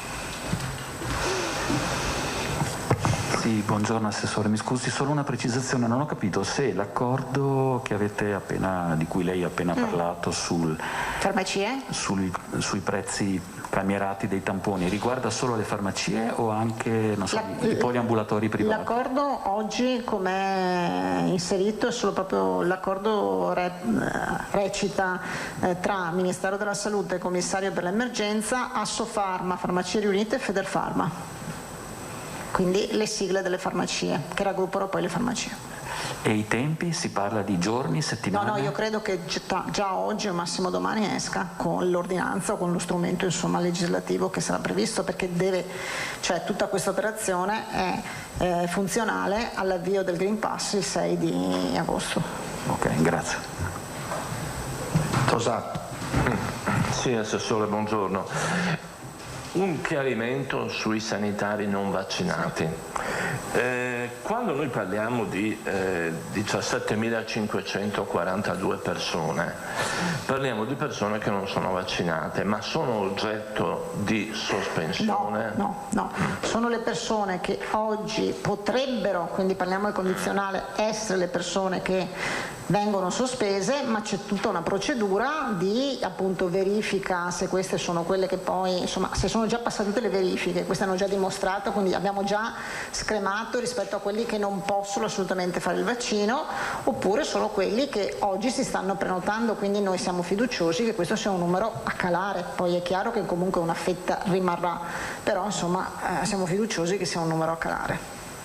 Ecco, gli effettivamente sospesi quanti sono? Dovremmo fare una ricognizione sulle singole USL, perché io vedo anch'io, insomma, e poi ho sentito che l'USL Berica ha sospeso, mi sembra l'USL Polesana ha sospeso qualcuno, l'USL Euganea ha sospeso qualcuno, numeri sempre bassi, parliamo sempre di 20, insomma cifre di questo tipo, 10, però eventualmente proviamo per venerdì fare una ricognizione, vi diciamo anche insomma in totale quante sospensioni ci sono, insomma la provo a chiedere tra oggi e domani, e per venerdì se c'è il punto stampa possiamo anche darvi un numero insomma oggi di quante sospensioni effettivamente sono state fatte. Grazie. E con questo, se la Prigioni non ha altro, bene, possiamo chiudere e forse venerdì, come hai detto. Rientriamo in studio, eccoci ben ritrovati. Allora sono le 13:15, il discorso del Presidente Luca Zaia, la notizia, l'annuncio a partire dalla mezzanotte di giovedì, 100.000 posti per prenotare la vaccinazione. Cosa cambia? Cambia che chi si prenoterà a partire dalla mezzanotte di giovedì avrà la certezza di avere la vaccinazione prenotata entro la settimana, quindi volendo anche il sabato seguente. La strategia della Regione Regione Veneto per convincere anche gli indecisi, magari coloro che stanno attendendo di andare in vacanza e quindi avrebbero rimandato la vaccinazione a settembre. La paura della Regione è quella che a settembre si crei una sorta di imbuto proprio con l'inizio dell'attività scolastica e che tutti cerchino di prenotare la vaccinazione più avanti, magari ipotizzando nuove direttive, nuove linee guida da parte del governo a settembre. Quindi l'offerta della Regione che mette sul piatto 100.000 nuove dosi per poter garantire la vaccinazione entro la settimana. Poi l'assessore Lanzarini, avete sentito, ha parlato di sanitari che non si sono vaccinati, dei 20.000 circa di cui vi avevamo dato notizia. Non tutti Novax, ma comunque sanitari, personale sanitario che non si è vaccinato. 1224 posizioni sono state recuperate. Si tratta di medici, infermieri, OS che hanno prenotato la vaccinazione. Gli altri invece, sugli altri pende ancora la richiesta di sospensiva dal servizio. Noi andiamo in pubblicità, tra pochissimo ci collegheremo con Guido Barbato perché ci sono, pare nel Padovano c'è un boom di prenotazioni anche nelle farmacie. No, vedo già Guido collegato. Allora Guido, se sei con noi partiamo subito. Sono 2 le notizie che devi darci su Padova. Buongiorno Guido. Sì, buongiorno Anna, buongiorno a tutti. Sì, come dicevi tu, c'è un boom di richieste di tamponi e di stampa del Green Pass, insomma, anche nelle farmacie. Questo ce lo ha segnalato la Presidente dell'Ordine dei Farmacisti della provincia di Padova, la dottoressa Patrizia Zennaro. Forse le persone in farmacia trovano un ambiente più piccolo, più contenuto nelle misure, quindi magari un po' più accogliente, e ci diceva la dottoressa Zennaro, dalla fine di luglio c'è stato un notevole incremento di queste richieste di fare appunto il tampone, e anche per chi non è attrezzato con la stampante o lo scanner, insomma, anche di chiedere la stampa del proprio Green Pass. Il tampone è stato richiesto, ci ha detto la dottoressa Zennaro, anche per persone che dovevano ricoverarsi in ospedale e che quindi hanno preferito farlo in farmacia che non magari aspettare nei vari hub dell'ULS 6, e lo hanno trovato probabilmente più pratico e un po' meno impegnativo, un po' meno traumatico, non lo so, adesso si tratta di punti di vista. Questa è un po' la situazione. Abbiamo parlato stamattina di Green Pass in maniera piuttosto seria con gli organizzatori di eventi culturali o musicali. Ecco perché, come vedete dietro alle mie spalle c'è il palcoscenico in questo momento con la parte superiore ribassata per evitare appunto il rischio di crolli con il forte vento o con qualche temporale, con gli organizzatori di eventi in provincia di Padova. Andrea Zangirolami, che sta seguendo in questo periodo la rassegna Castello Festival, ma in realtà non si svolge al Castello ma in Corso Australia, nel plateatico, nel giardino del famoso Teatro Geox, ci dice che come organizzatori loro sono preparati, organizzati con una app che è arrivata dal Ministero, un'app che si chiama C19 e che appunto si può gestire con un telefonino e può leggere appunto il codice QR cartaceo oppure dal telefono della persona che intende entrare. L'operazione dura pochi secondi, l'importante, ci ha ricordato Zangirolami, è di portare con sé anche un documento di identità da abbinare a questa operazione, perché i furbi ci sono sempre, che entrano magari con il QR degli altri. E quindi bisogna, se siete interessati appunto a seguire manifestazioni in cui è prevista la presenza anche di molte persone, di andare un pochino prima e soprattutto ecco, di portare il proprio Green Pass e un documento di identità.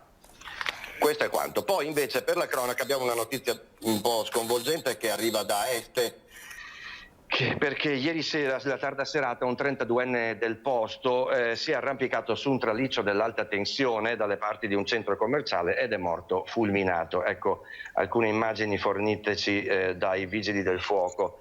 Una sfida forse dettata dall'alcol. Il 32enne era a quanto pare in uno stato di forte ebbrezza alcolica quando è salito sul traliccio fino a 30 metri di altezza. Era in compagnia di una donna, di una ragazza che ha provato più volte a farlo desistere dal gesto, dopodiché è successo che in pochi minuti dopo aver raggiunto un'altezza piuttosto considerevole è scoppiato il fuoco.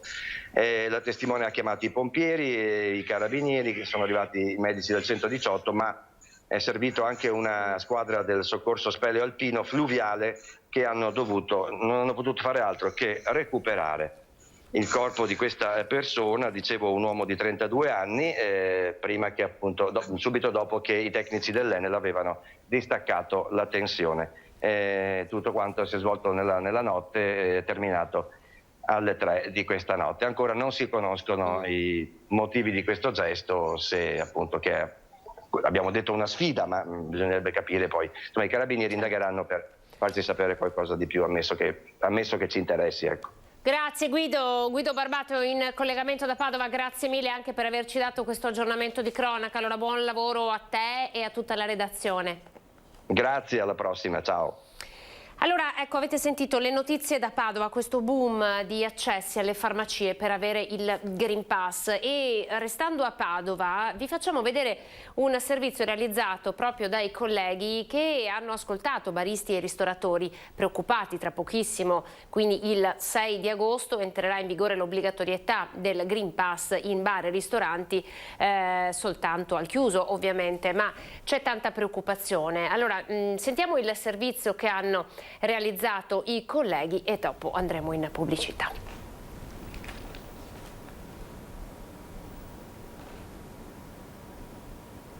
Dal 6 agosto entrerà in vigore l'obbligo di avere il Green Pass per poter consumare al tavolo all'interno di bar o ristoranti. Sono molti però i dubbi che i gestori dei locali sollevano e che trovano difficile soluzione nelle linee guida. Un esempio riguarda l'esenzione dal possesso del Green Pass per i minori di una certa età. Il 23 luglio sono stati approvati un decreto legge e una legge che disciplinano lo stesso aspetto, dando però due età diverse, 6 anni in un caso e 12 anni in un altro. Un altro aspetto potrebbe riguardare ad esempio il cliente che volesse cominciare la cena o la consumazione all'esterno dell'esercizio, quindi senza necessità di dimostrare il possesso di Green Pass, e poi ad esempio a causa di un temporale improvviso dovesse proseguire e terminare la consumazione all'interno dei locali.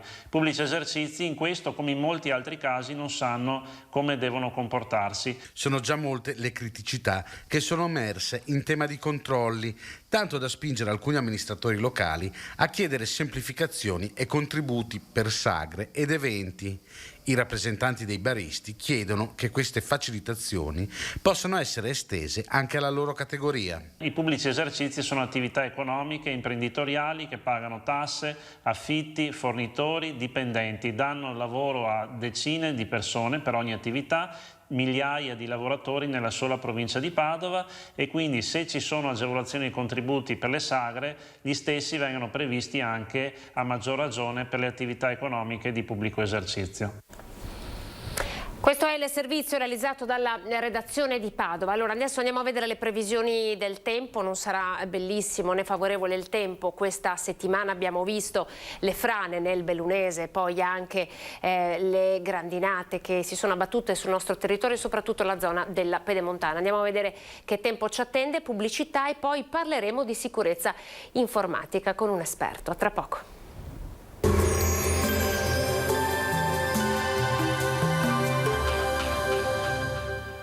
Miro Servizi, ecologia e soluzioni per l'ambiente, dal 1992 al vostro servizio. Bentrovati al Meteo. Arriva un nuovo sistema perturbato. Nel mirino ci sarà il nostro territorio, interessato ancora da frequenti temporali. Vediamo insieme il dettaglio di mercoledì 4 agosto. Sul Veneto il tempo peggiora fortemente, sarà infatti, come vediamo, una giornata spiccatamente instabile, con molte nubi dappertutto e con piogge diffuse un po' su tutte le province della nostra regione. Attenzione perché non sono esclusi fenomeni anche violenti, con grandine e forti colpi di vento.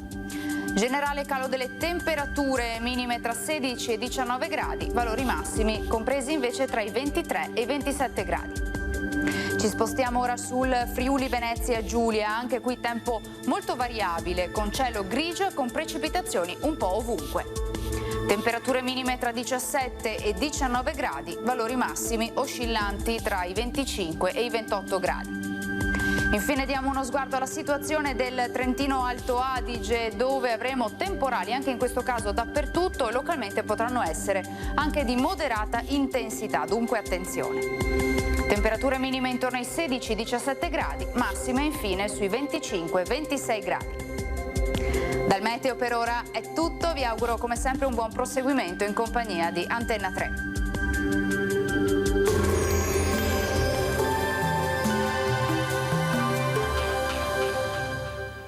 Miro Servizi, ecologia e soluzioni per l'ambiente, dal 1992 al vostro servizio.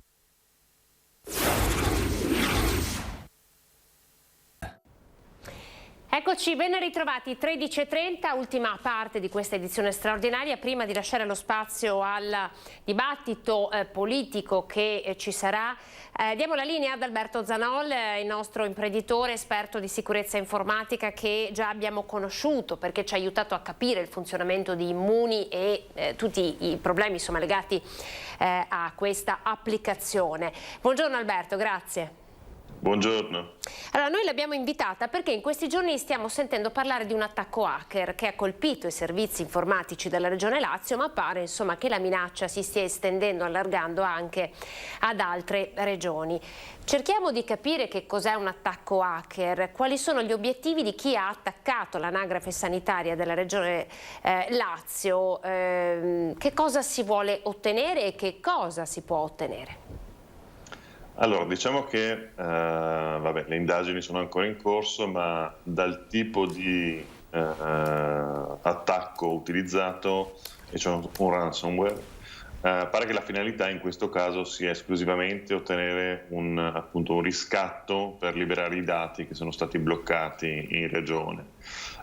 Tuttavia, il poter portare un attacco di questo genere chiaramente avrebbe potuto, se le finalità fossero state diverse, portare anche a un furto di questi dati, perché accedere ai sistemi significa poter fare di fatto una serie di operazioni. In questo caso è stato appunto criptare e quindi bloccare tutti i file del CED della Regione Lazio, ma una volta dentro si sarebbero potuti fare anche altri attacchi. Quindi di fatto in questo specifico caso il motivo che ha portato a questa operazione, a questa azione, è meramente economico, ma molte altre volte è successo e succede, ahimè, che le finalità siano diverse.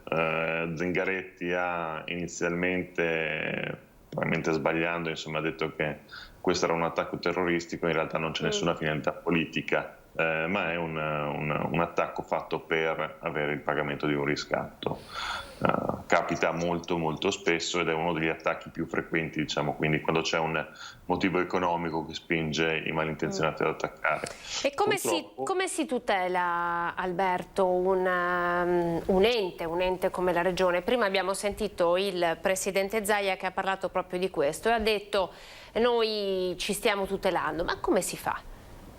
Allora, il poter annullare completamente i rischi è impossibile. È una chimera che chi conosce la sicurezza informatica lo sa, il rischio zero non esiste, ahimè. Ci sono tutta una serie di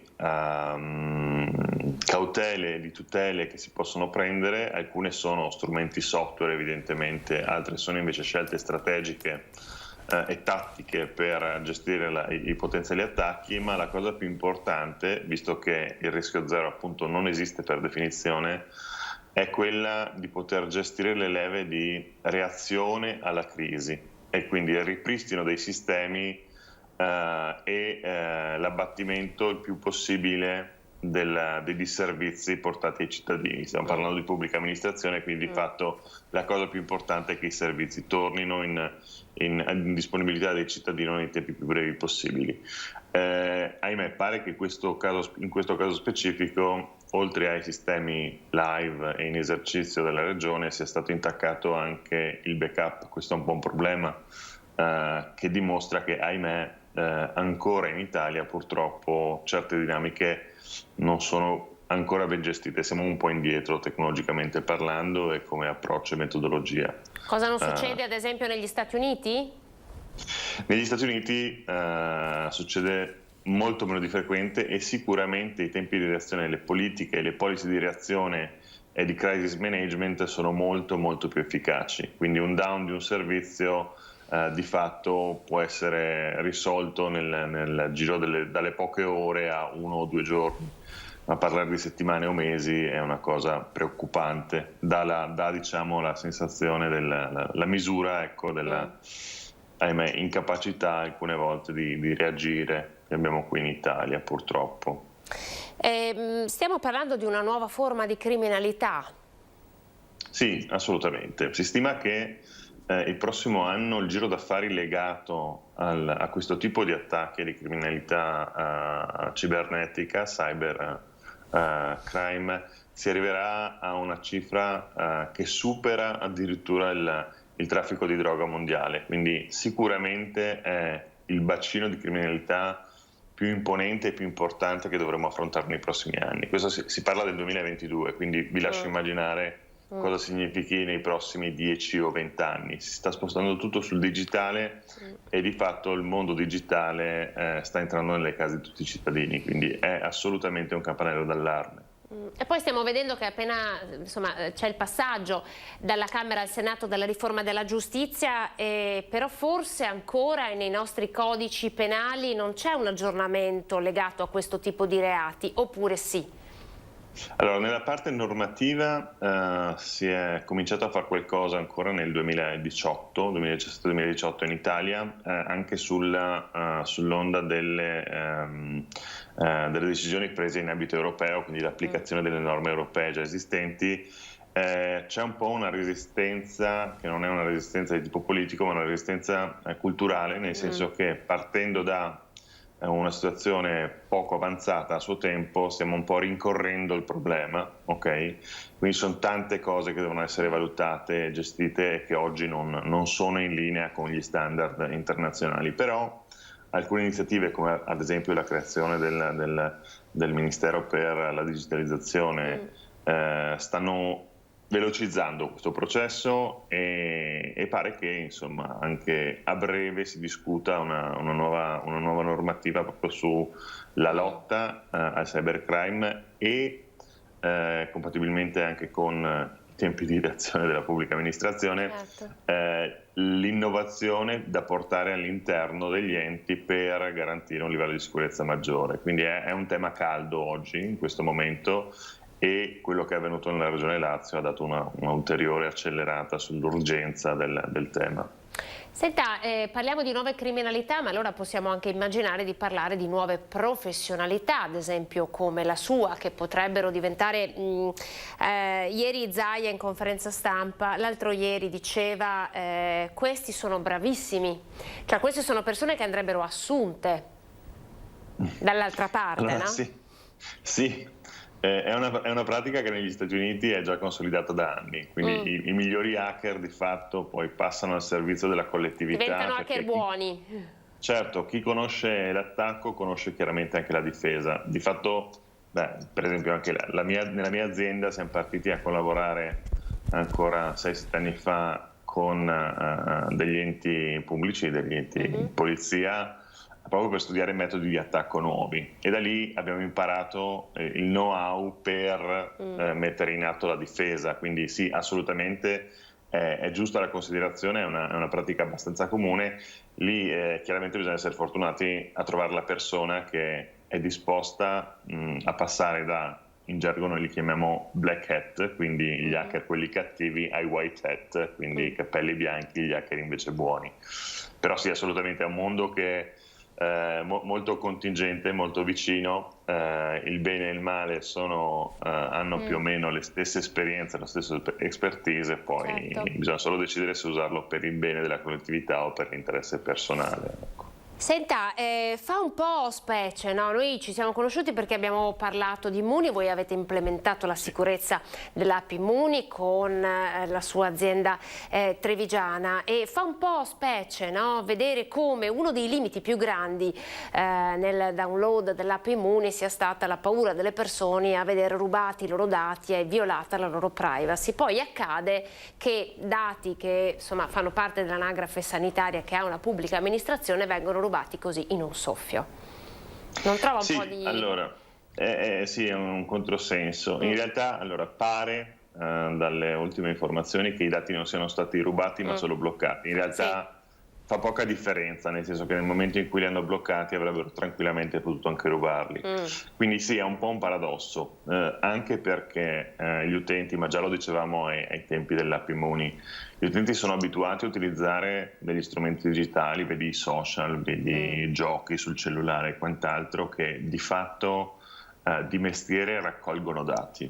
Ora, i big player come Google, Apple o Facebook, come si dice, quando non paghi niente per un servizio, per un prodotto, probabilmente il prodotto sei tu, ok? Certo. E invece per l'app Immuni, che era stata anche appunto certificata ed era assolutamente sicura e non trattava assolutamente dei dati sensibili, c'era stata una grossa resistenza. Fa paura più che specie vedere che un ente pubblico, in questo caso la Regione Lazio, sia stata così facilmente vulnerabile, perché pare che l'attacco sia passato dal computer di un dipendente o della regione o di un'azienda in cui era stato dato outsourcing dalla regione in smart working, quindi catena corta ma anellone debole che è, ahimè, l'essere umano. E in questo periodo ormai sono 2 anni che dovremmo essere abituati a smart working, alla sicurezza a distanza, al lavoro da remoto e quant'altro, e pare che evidentemente invece anche lì siano grossi passi da fare per le aziende e per le pubbliche amministrazioni. Fa paura perché vuol dire che non siamo in controllo, insomma stiamo parlando della Regione Lazio, non stiamo parlando del piccolo comune da 1000 abitanti, quindi fa paura vedere che anche queste grosse istituzioni non sono in grado di gestire questo fenomeno e di affrontarlo in una maniera corretta, anche perché consideriamo che questo tipo di attacchi non è un attacco nuovo, nato quest'anno, ma ormai i ransomware sono una decina d'anni che girano, quindi di fatto è un tipo di attacco classico di cui conosciamo tutte le dinamiche, quindi niente di nuovo. E fa paura questa cosa. E quindi lo smart working potrebbe anche rappresentare un pericolo per i dipendenti della pubblica amministrazione? Assolutamente sì, noi ancora lo scorso anno avevamo dato un vademecum per la pubblica amministrazione o per le società private per applicare delle linee di buon senso, perché lo smart working purtroppo apre un sacco di porte che lavorando in ufficio sono chiuse ermeticamente e controllate, e di fatto tutti i dipendenti che lavorano da remoto aggiungono un possibile vettore di attacco all'azienda e di accesso ai sistemi. Purtroppo, e questo è uno dei principi base della sicurezza informatica, il nodo più debole della catena è l'essere umano, quindi l'errore umano, la dimenticanza, la distrazione.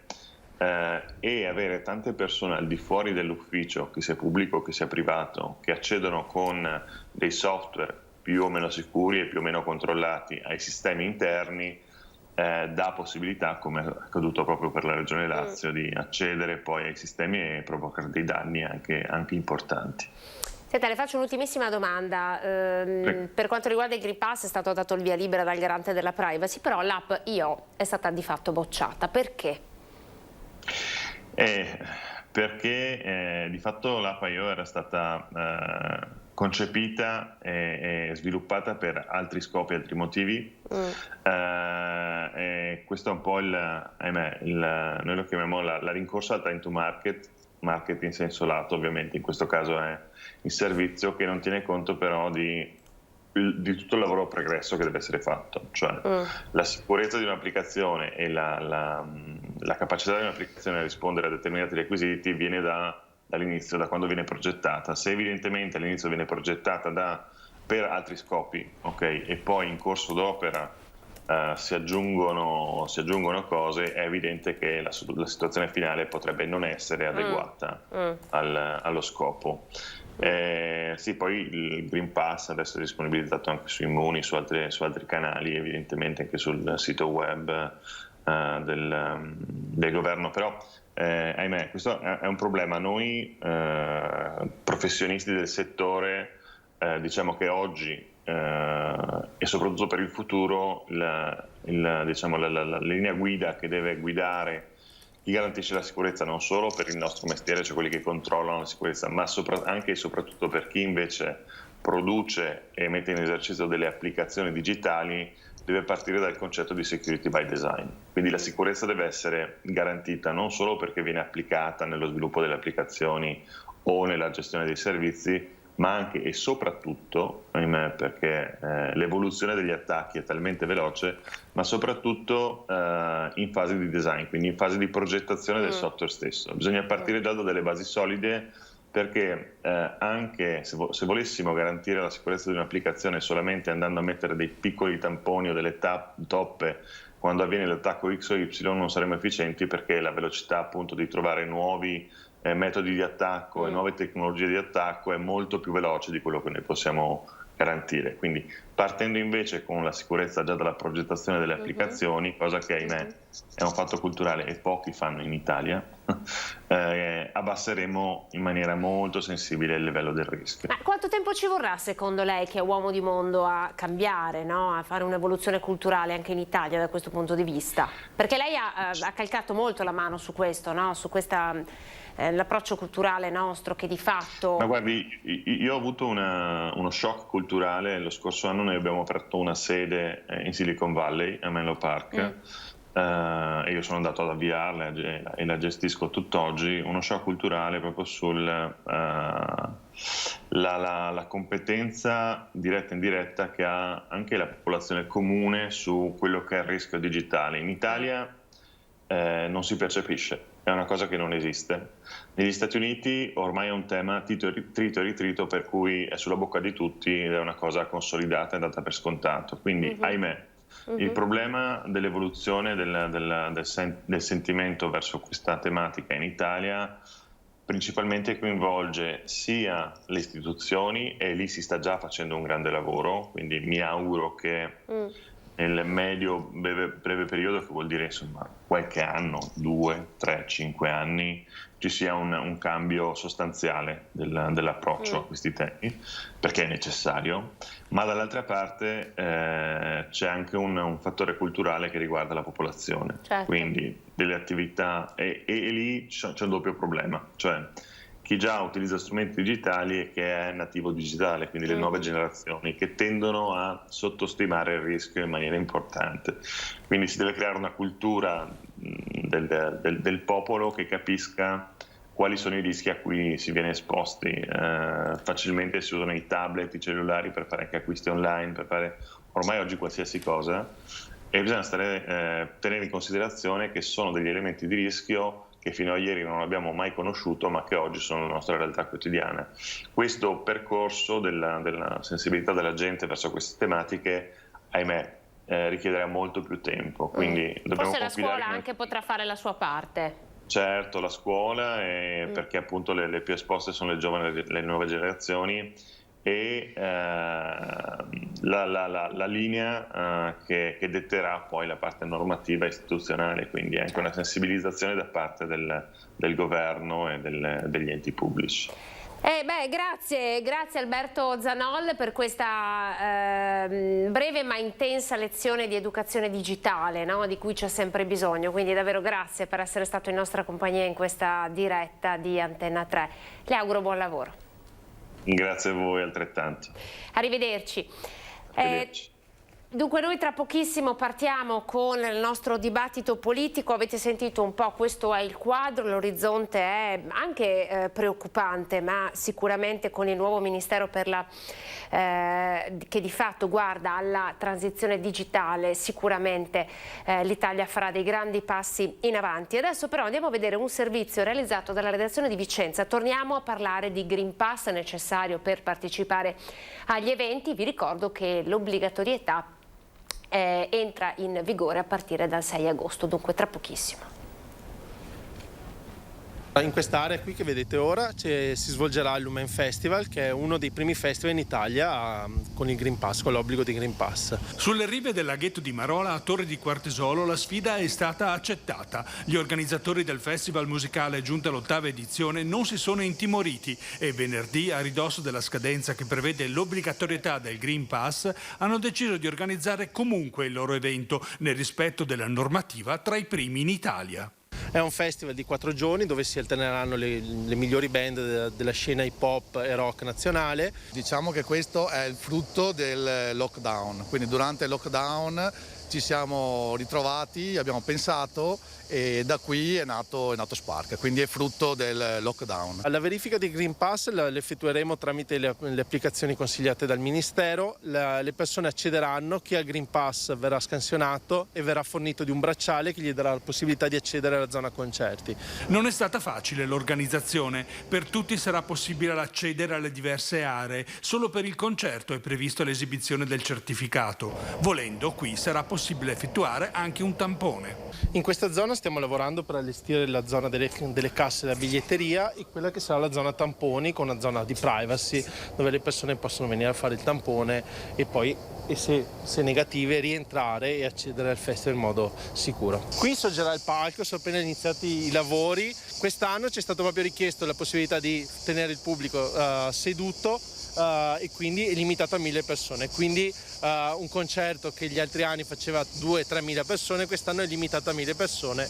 Noi siamo per il divertimento e la sicurezza, anche perché dopo il Lumen Festival vorremmo andare a tanti altri eventi e non essere rinchiusi a casa, quindi noi e tutti quanti gli altri organizzatori, che sono comunque molti quelli che si stanno adoperando per rispettare queste normative, cerchiamo di spingere verso l'uscita da questo problema tutto il paese. Diverse visioni avete visto, no?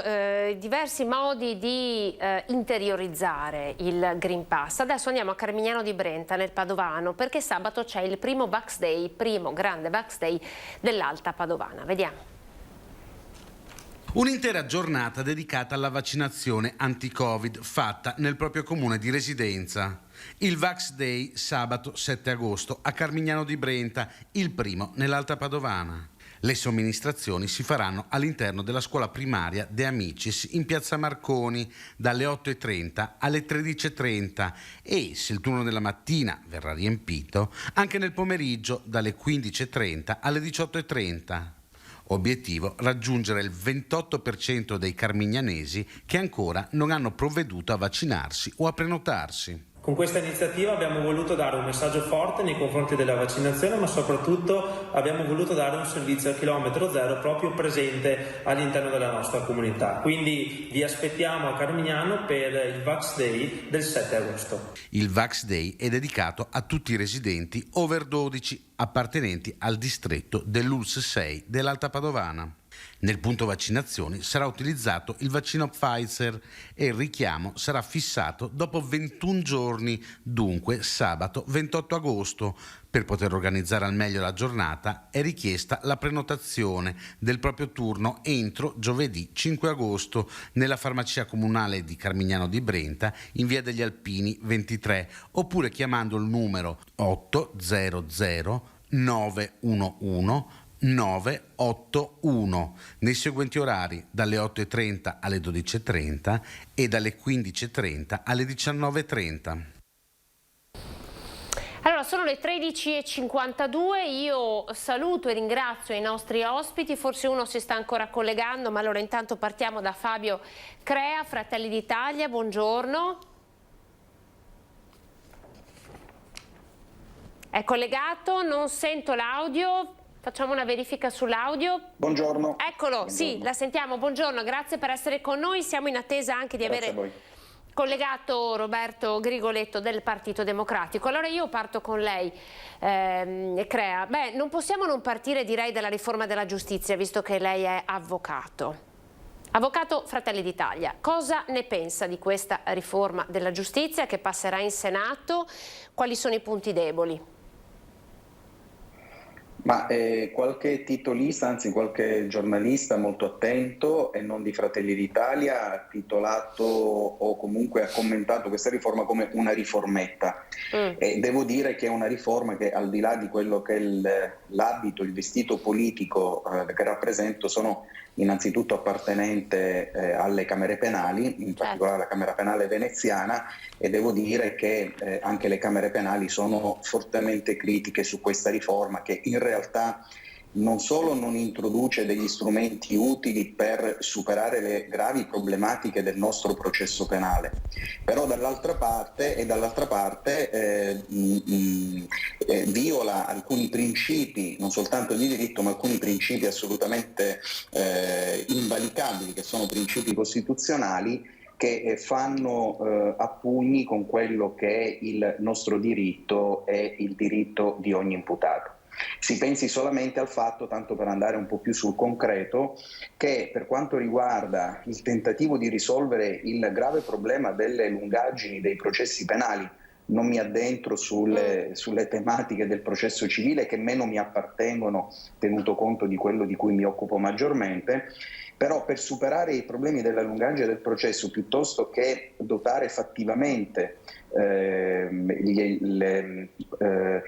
le strutture giudiziarie di personale, non soltanto di magistrati ma soprattutto di amministrativi, al di là di questo quello che si tenta di realizzare è rendere sostanzialmente imprescrittibile qualsiasi tipo di reato, introducendo quello che è una stortura e una bruttura giuridica che è la cosiddetta improcedibilità. Cosa significa? Significa che dopo la sentenza di primo grado, che sia di assoluzione o che sia di condanna, richiamando quello che è il principio del disegno del progetto di legge di Bonafede, si introduce una interruzione della prescrizione.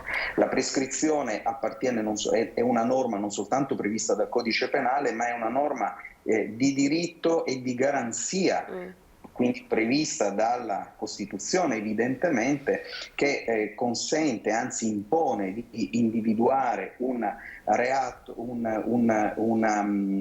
soggetto colpevole solamente a sentenza definitiva. Questo significa che finché la sentenza non diventa definitiva, cioè dopo i 3 gradi di giudizio, non si potrà parlare di un soggetto realmente condannato. Potrà essere primo grado, ma non è un condannato in via definitiva.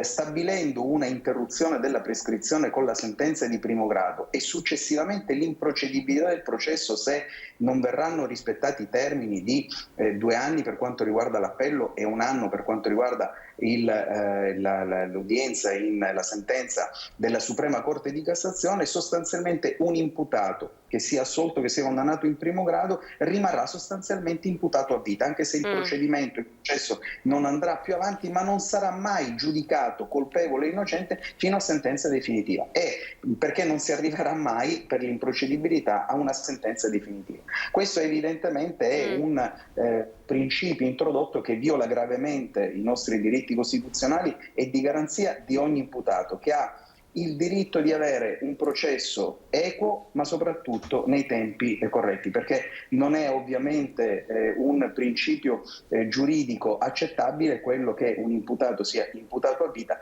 ma soprattutto che il suo curriculum giudiziario e i pregiudizi che questo può determinare rimangano una pietra miliare nella sua esistenza. Certo, anche perché insomma non è questo l'obiettivo della giustizia italiana, in questo modo la giustizia italiana fallirebbe. Però se l'obiettivo che si è data alla riforma è quello della riduzione almeno del 25% dei tempi della durata del processo penale, allora che cosa manca secondo lei? Cioè, da persona che è dentro il sistema, che cosa avrebbe dovuto esserci? Perché una riforma, comunque lei sarà d'accordo, era necessaria. No, è assolutamente necessaria, ma innanzitutto come quello che in parte è previsto, ma doveva essere, non era necessario introdurlo in una riforma che introduca il principio assurdo della improcedibilità, sicuramente un potenziamento degli organici e sicuramente uno sfruttamento della tecnologia così come l'abbiamo vista applicata in questi ultimi 18 mesi, ma si sarebbe potuta realizzare sicuramente prima. Poi certamente i tempi della giustizia sono, o meglio continuo a parlare della giustizia penale, sono talmente lunghi perché appunto l'impossibilità di, in particolar modo per il numero di magistrati, se parliamo per esempio di Treviso vi è una situazione sempre di sottorganico, non soltanto dal punto di vista degli amministrativi, degli impiegati amministrativi, ma soprattutto dei magistrati che ovviamente determina una situazione di pressione dell'attività lavorativa e una difficile gestione dei vari processi.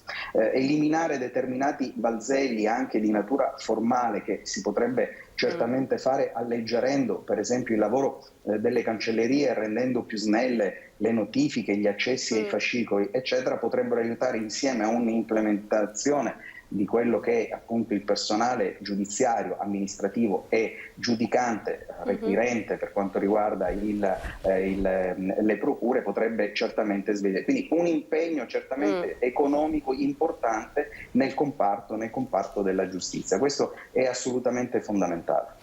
Allora, grazie per essersi collegato intanto Roberto Grigoletto, grazie per essere con noi. Chiedo anche a lei un commento sulla riforma della giustizia approvata insomma a larga maggioranza alla Camera, che ora passa al Senato. So che non è, insomma, Crea giocava in casa, poi giocheremo in casa anche con lei parlando di scuola e quindi di Green Pass obbligatorio per gli insegnanti. La riforma della giustizia. Ma allora sì, infatti l'avvocato Crea gioca in casa e esatto.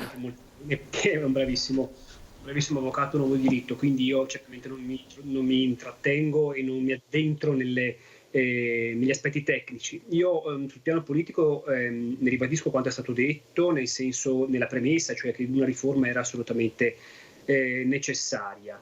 Credo che sia una buona riforma, anche poi certo non è perfetta, però appunto siccome non sono un uomo di diritto ma sono di formazione umanistica, allora mi rifaccio la massima latina e dico che l'ottimo è sempre nemico del bene, quindi io credo che in ogni caso in questo momento, vista l'urgenza, questa è una riforma appunto che ci voleva e che insomma per adesso penso possa andare bene. Poi certamente come tutte quante le cose sono perfettibili a questo mondo, perché appunto non viviamo nel migliore dei mondi possibili, ma con il tempo, con l'esercizio, con la pratica, con l'esperienza si potrà intervenire. Io credo, laddove appunto anche le zone d'ombra che l'avvocato Crea metteva in evidenza dovessero appunto emergere con più evidenza. Tra l'altro quello che ci racconta la riforma della giustizia è anche questo lavoro della larga maggioranza al governo, no? Che dopo una serie di consultazioni anche non facilissime è riuscito ad arrivare ad una linea comune,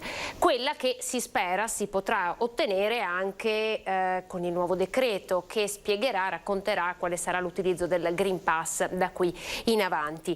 Una delle ipotesi è l'obbligatorietà del Green Pass per gli insegnanti. Lei è insegnante, cosa ne pensa? Allora, sono d'accordo, lo dico subito, sono d'accordo assolutamente per il Green Pass per gli insegnanti. Peraltro ricordo che gli insegnanti sono stati la categoria che per prima è stata sottoposta a vaccinazione. Devo dire che qua nella regione Veneto c'è un'altissima percentuale di colleghi che già si sono sottoposti già alla doppia vaccinazione, quindi non credo sia assolutamente un problema. Io auspico, spero davvero che nelle prossime settimane, nei prossimi giorni anzi, sia utile e sia voglio dire produttivo anche una moral suasion, nel senso che si convincano anche i più refrattari, i più riottosi si convincano ad accedere alla vaccinazione, ma credo che ci siano appunto in altre zone d'Italia delle fatiche, dei ritardi. Io credo ci possa essere un problema credo di incostituzionalità, ma qui mi rivolgo anche all'avvocato Crea, se appunto si dovessero applicare due pesi due misure, nel senso che applicare l'obbligo in alcune regioni e in altre no, non credo questo possa essere fattibile. Quindi, in altre parole, per rispondere alla sua domanda e concludere, sono assolutamente d'accordo per il Green Pass, perché la scuola deve essere fatta in presenza e gli insegnanti assolutamente devono essere messi in condizioni di sicurezza. Anticipo anche forse una seconda domanda: sono favorevole anche al Green Pass per gli studenti. Allora, Crea, passo la palla a lei su questo tema, perché tra l'altro la Corte Costituzionale francese domani, se non sbaglio, dovrà decidere se l'obbligo del Green Pass è legale o meno, cioè è legale imporre l'utilizzo del Green Pass. Lo è secondo lei? Ma io mi preoccuperei innanzitutto di guardare in casa nostra e in casa nostra non è prevista l'obbligatorietà del vaccino. E questo già con Roberto ne avevamo parlato in una precedente trasmissione, quindi le posizioni sono sufficientemente chiare. Però per chi non ci ha ascoltato in precedenza, noi siamo contro l'obbligo del Green Pass. Essere contrari al Green Pass obbligatorio, sia ben chiaro, non è essere contrari al vaccino, perché nessuno dei parlamentari o dei politici o degli esponenti di Fratelli d'Italia o di altri partiti si sono dichiarati contrari al vaccino. Quindi sovrapporre il no Green Pass al Novax è un'operazione assolutamente arbitraria e scorretta. Quindi noi non siamo contro il vaccino, è sicuramente uno strumento e un'arma utilissima per quanto riguarda non la possibilità di debellare, perché lo vediamo in questi giorni, che anche chi si sottopone a vaccinazione, come il sottoscritto, non è esente dal pericolo di contagiarsi e non è esente dalla possibilità di contagiare gli altri.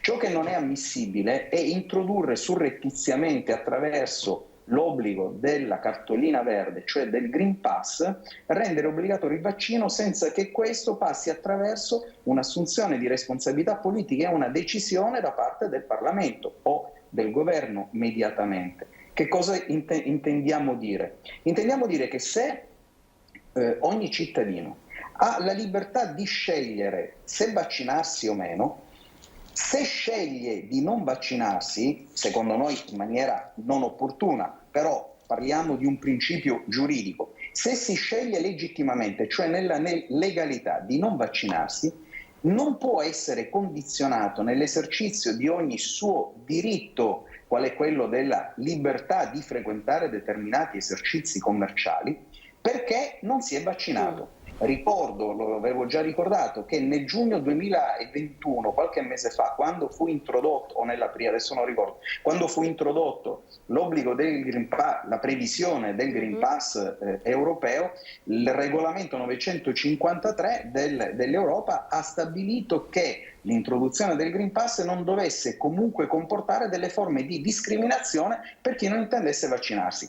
È assolutamente originale che il governo italiano, che è sempre molto, per certi aspetti anche correttamente, non sempre peraltro, ligio a seguire quelle che sono non soltanto le direttive ma anche i regolamenti europei, nel momento in cui il buon Macron ha deciso che nel suo territorio dovesse essere reso obbligatorio il Green Pass, creando evidenti discriminazioni come quelli esempi che possiamo vedere e valutare ogni giorno e valuteremo chiaramente dal 6 agosto, al momento in cui entrerà in vigore tale obbligatorietà in determinati settori, si accodino appunto a Macron piuttosto che rispettare un regolamento europeo. Se una persona è libera di non vaccinarsi, è anche libera di poter frequentare normalmente quegli ambienti che possono essere frequentati anche da coloro che hanno il Green Pass, soprattutto in considerazione del fatto che, come abbiamo visto nelle ultime novità scientifiche, al netto delle variazioni giornaliere che ci possono essere, coloro che hanno effettuato la vaccinazione possono contagiare, quindi all'interno di quel locale, anche avendo il Green Pass, c'è la stessa possibilità di contagio con un soggetto che ha il Green Pass piuttosto che un soggetto che ne è sprovvisto. Allora Crea, però facciamo un passo in avanti, qui parliamo di frequentazione di ambienti, e se le dicessi lavorare in corsia come i medici o lavorare a scuola con i ragazzi? Su questo mi sono già espresso, quindi ripeto il concetto che in altre sedi mi ero permesso di illustrare. Allora, per quanto riguarda determinate categorie, che sono non soltanto quelle a contatto strettissimo come sanitari, operatori sociosanitari nelle case di riposo, e quindi hanno dei contatti strettissimi con soggetti che sono vulnerabili. Vi è un dovere, e quindi sono assolutamente favorevole per quella particolare categoria di soggetti alla obbligatorietà del vaccino. Come in altre situazioni si è verificato, avevo fatto anche in altri momenti l'esempio del servizio militare o dei militari. Chi sceglie di dedicarsi a determinate funzioni, a determinate attività, viene sottoposto per legge, ma deve essere previsto per legge, l'obbligatorietà. Questo è un punto. Tutto il resto, compresi gli insegnanti, È vero che vivono all'interno di un determinato ambiente, e si è parlato spesso, anche Roberto Grigoletto l'ha detto, delle cosiddette classi pollaio, quindi il problema sono le classi pollaio e non certamente la distanza che c'è tra l'insegnante e gli studenti. Però con le scuole abbiamo una diversificazione. La prima, non vi sono contatti strettissimi con gli studenti, ma all'interno delle scuole, così come si era avuto, lasciamo perdere ormai i leggendari banchi con rotelle, all'interno delle strutture scolastiche certamente si può mantenere un distanziamento tra insegnanti e alunni. Ma il secondo motivo è che gli alunni, quindi i più giovani, ben sappiamo scientificamente questo sì, che a differenza degli anziani o di chi soffre di patologie e quindi deve accedere in case di riposo o all'interno degli ospedali, non sono soggetti vulnerabili tanto da necessitare che il soggetto a stretto contatto sia a sua volta vaccinato. Anche perché, e vado a finire, dobbiamo uscire da una certa ipocrisia, perché si diceva anche prima, o si introduce l'obbligo del vaccino per tutti, o si deve lasciare la libertà a chi intende non vaccinarsi. Mi riferisco per esempio ad una improbabile diversificazione di quello che avviene o non è previsto che avvenga all'interno di alcune situazioni. Faccio un esempio. È previsto l'obbligo del Green Pass per entrare al ristorante o al bar per prendere un caffè se si intende sedersi. Non è previsto che si acceda con il Green Pass obbligatorio nelle mense aziendali, così come non è previsto, per esempio, che sia applicato un Green Pass obbligatorio all'interno delle aziende. Quindi non capisco questa differenziazione tra coloro, e sono sempre della stessa parte politica, che intendono applicare una obbligatorietà nei più svariati ambienti, tranne in quelle che, per esempio, aziende, fabbriche, industrie, che guarda caso sono gestite da un punto di vista sindacale da determinate sigle sindacali che, in virtù della tutela della privacy, non intendono introdurre. Lei sta facendo un'allusione ben precisa. Ad ogni modo, Fratelli d'Italia l'ha detto, no? Con il Green Pass pagano sempre le stesse categorie. Grigoletto, cosa ne pensa, cosa risponde, no? Anche a questa posizione che di fatto identifica delle discrepanze evidenti sull'utilizzo, l'obbligo del Green Pass?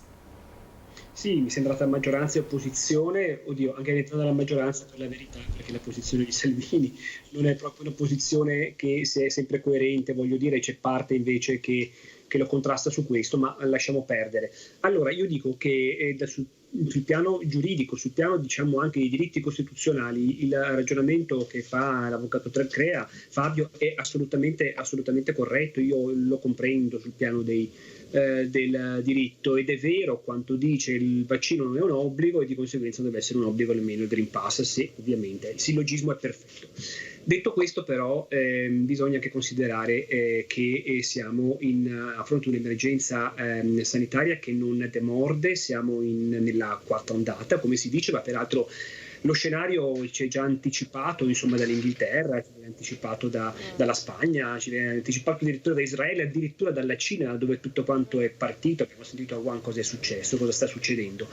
Ebbene, non ne siamo ancora fuori, ed abbiamo visto anche che il vaccino comunque è l'arma, l'unica, ma fortunatamente anche quella che, insomma, ci consente di affrontare questa insidia e questo pericolo mortale, perché ancora lo è, del Covid-19, e credo che a fronte di questo io non parlerei assolutamente di dittatura sanitaria se si chiede un impegno, uno sforzo, insomma, come essere in guerra, in altre parole, e in guerra un po', non dico che le leggi devono essere sospese, però io, pur rispettando, ripeto, il ragionamento dei diritti, sul piano dei diritti che ha fatto l'avvocato Crea, io sono fedele a una massima di Luther King che dice che la mia libertà finisce dove inizia quella degli altri, e se io posso essere un vettore, un fattore di contagio, di malattia per gli altri miei concittadini, ecco, io devo fermarmi e con i miei diritti, con la mia libertà, e devo rispettare quella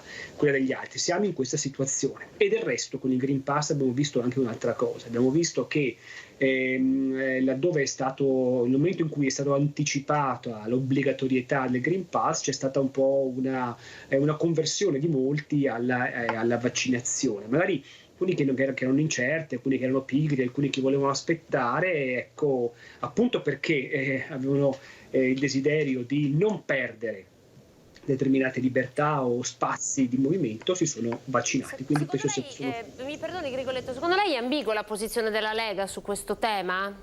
Leghisti che scendono in piazza? Sì, certamente sì. C'è, diciamo, all'interno della Lega, io vedo una schizofrenia. La posizione di Salvini, lo stop and go che insomma lui dà di lotta e di governo, insomma la posizione solita di Salvini, e quella ad esempio del vice segretario e ministro Giorgetti. Sono due posizioni assolutamente diverse, ma per entrare in casa nostra la posizione del governatore Zaia, che è una posizione assolutamente diversa, ragionevole, assolutamente responsabile e credibile rispetto a quella di Salvini. Quindi c'è sicuramente all'interno della Lega questo. Salvini è preoccupato di lucrarne elettoralmente e politicamente, penso che invece questa posizione invece contribuisca a sottrarre ulteriormente voti. So che farò d'accordo, è contento Fabio e sarà d'accordo, perché questo andrà tutto quanto a vantaggio, acqua al mulino di Fratelli d'Italia. Insomma sta un po' crescendo nei sondaggi. Ci fermiamo per pochi secondi di pubblicità e poi ancora insieme con il dibattito politico. A tra poco.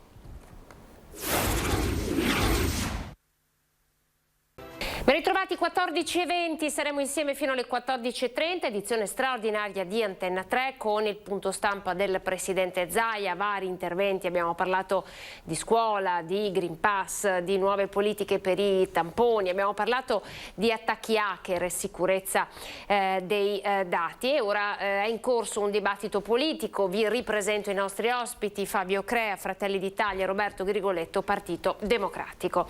Allora, lasciando per un attimo da parte la questione Green Pass, in questi giorni stiamo vedendo nelle varie piazze d'Italia e del Veneto i banchetti per la raccolta delle firme per il referendum sull'eutanasia legale. Quindi ad entrambi chiedo la posizione in merito a questo. Partiamo da lei, Grigoletto. Allora, io sono un battitore libero, nel senso che la posizione che assume anche il PD è una posizione alla quale personalmente non aderisco. Io sono contrario all'eutanasia legale, sono contrario all'eutanasia per motivi ideologici, per motivi insomma anche religiosi, di fede. Non sono favorevole all'eutanasia. Ci ho detto, io comprendo il vissuto, le esperienze, ne abbiamo viste parecchie, anche importanti nel nostro paese, di persone gravemente ammalate che davvero non ce la facevano più e che credevano di poter andare.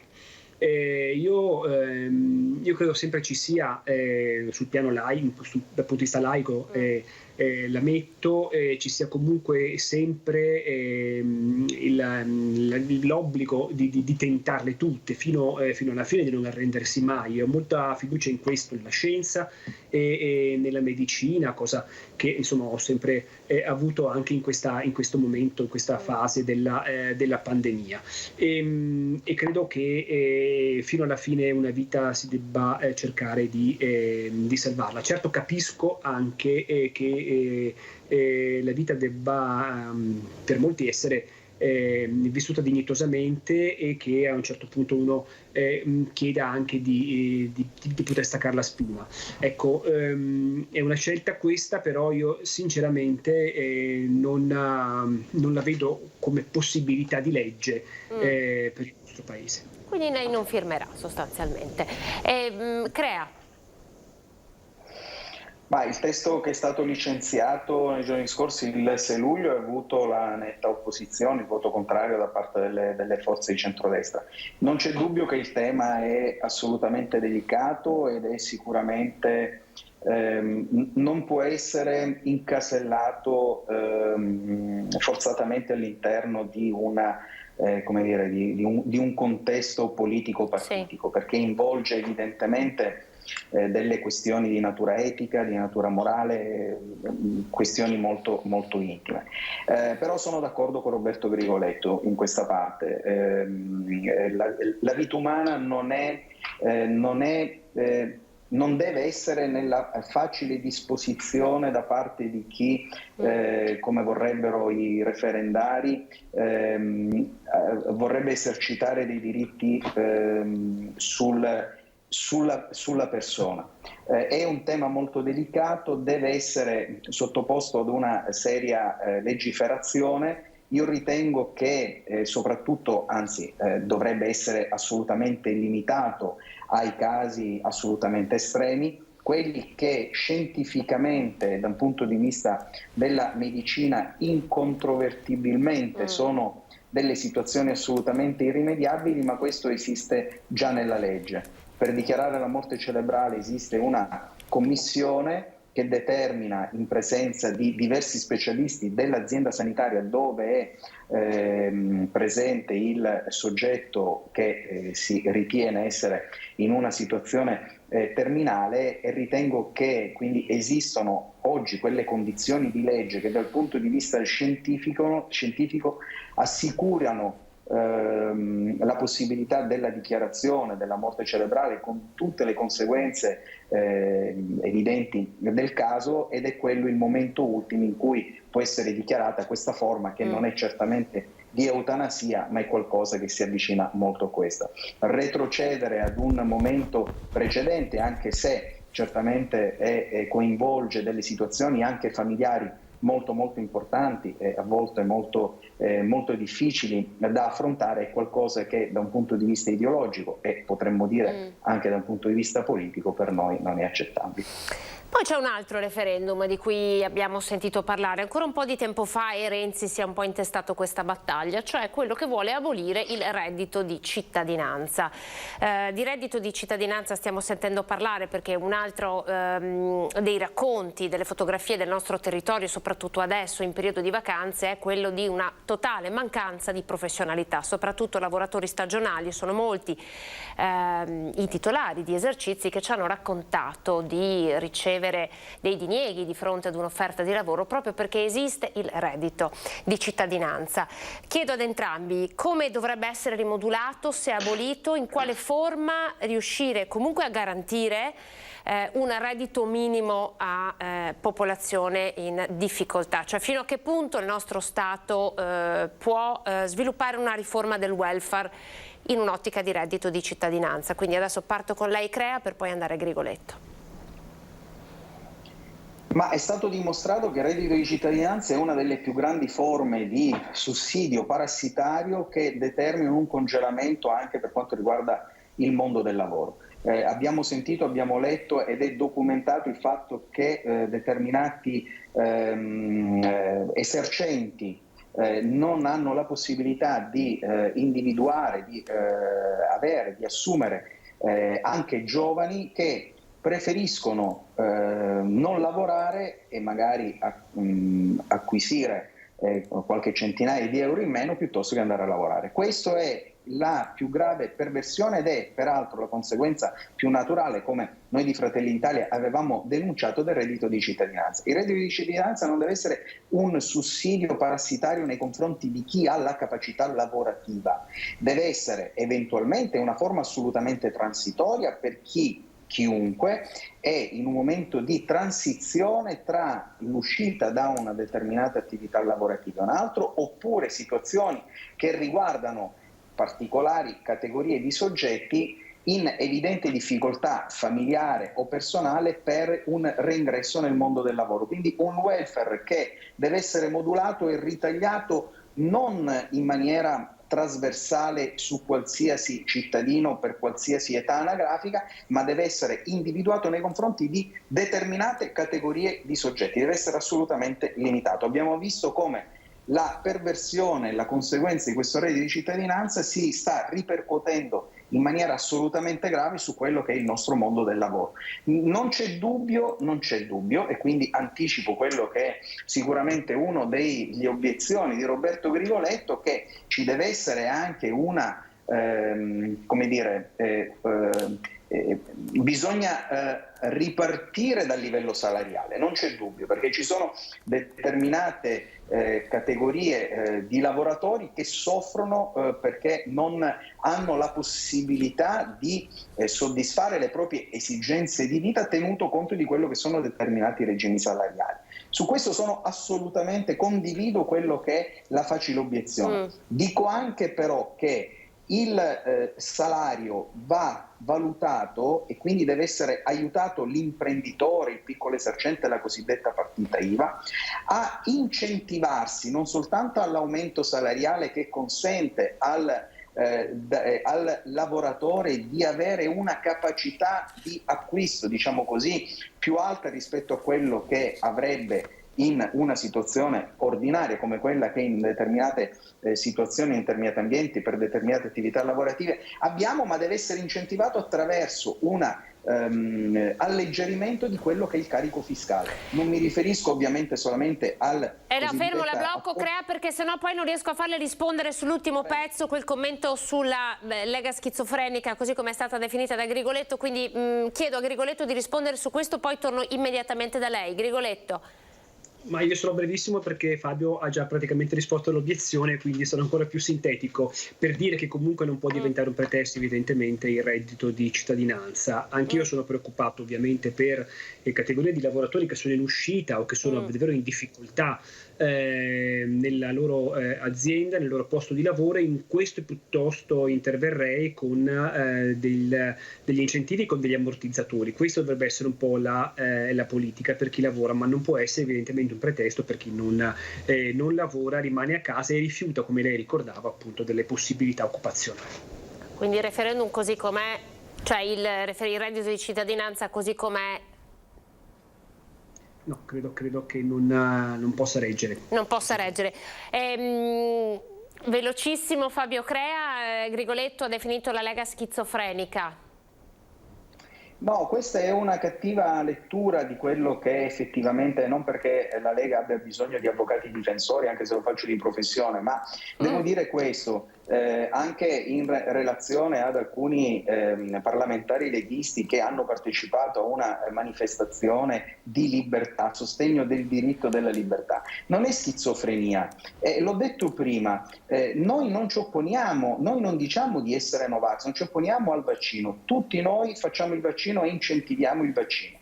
Ciò che non è accettabile è l'introduzione surrettizia del vaccino obbligatorio, non per assunzione di legge con una responsabilità politica di chi sta governando, ma attraverso il Green Pass. Quello che la Lega e alcuni parlamentari, ma anche Fratelli d'Italia, ha fatto all'interno della Camera dei Deputati la settimana scorsa non è un'opposizione al vaccino, è la tutela del diritto di libertà. Determinati principi, il diritto di libertà, che esponenti importanti del Partito Democratico dovrebbero ricordare essere la pietra miliare del nostro sistema sociale, perché dire, come ha detto prima Roberto Grigoletto, molti lo hanno fatto perché non vogliono essere limitate nelle loro libertà, è qualcosa di assolutamente pericoloso. Si rischia sulla base di una pandemia che certamente è in regresso, perché è vero che parliamo di quarta ondata, parliamo di aumento di contagi, non certo di decessi, quindi siamo molto lontani da quella che è una situazione precedente.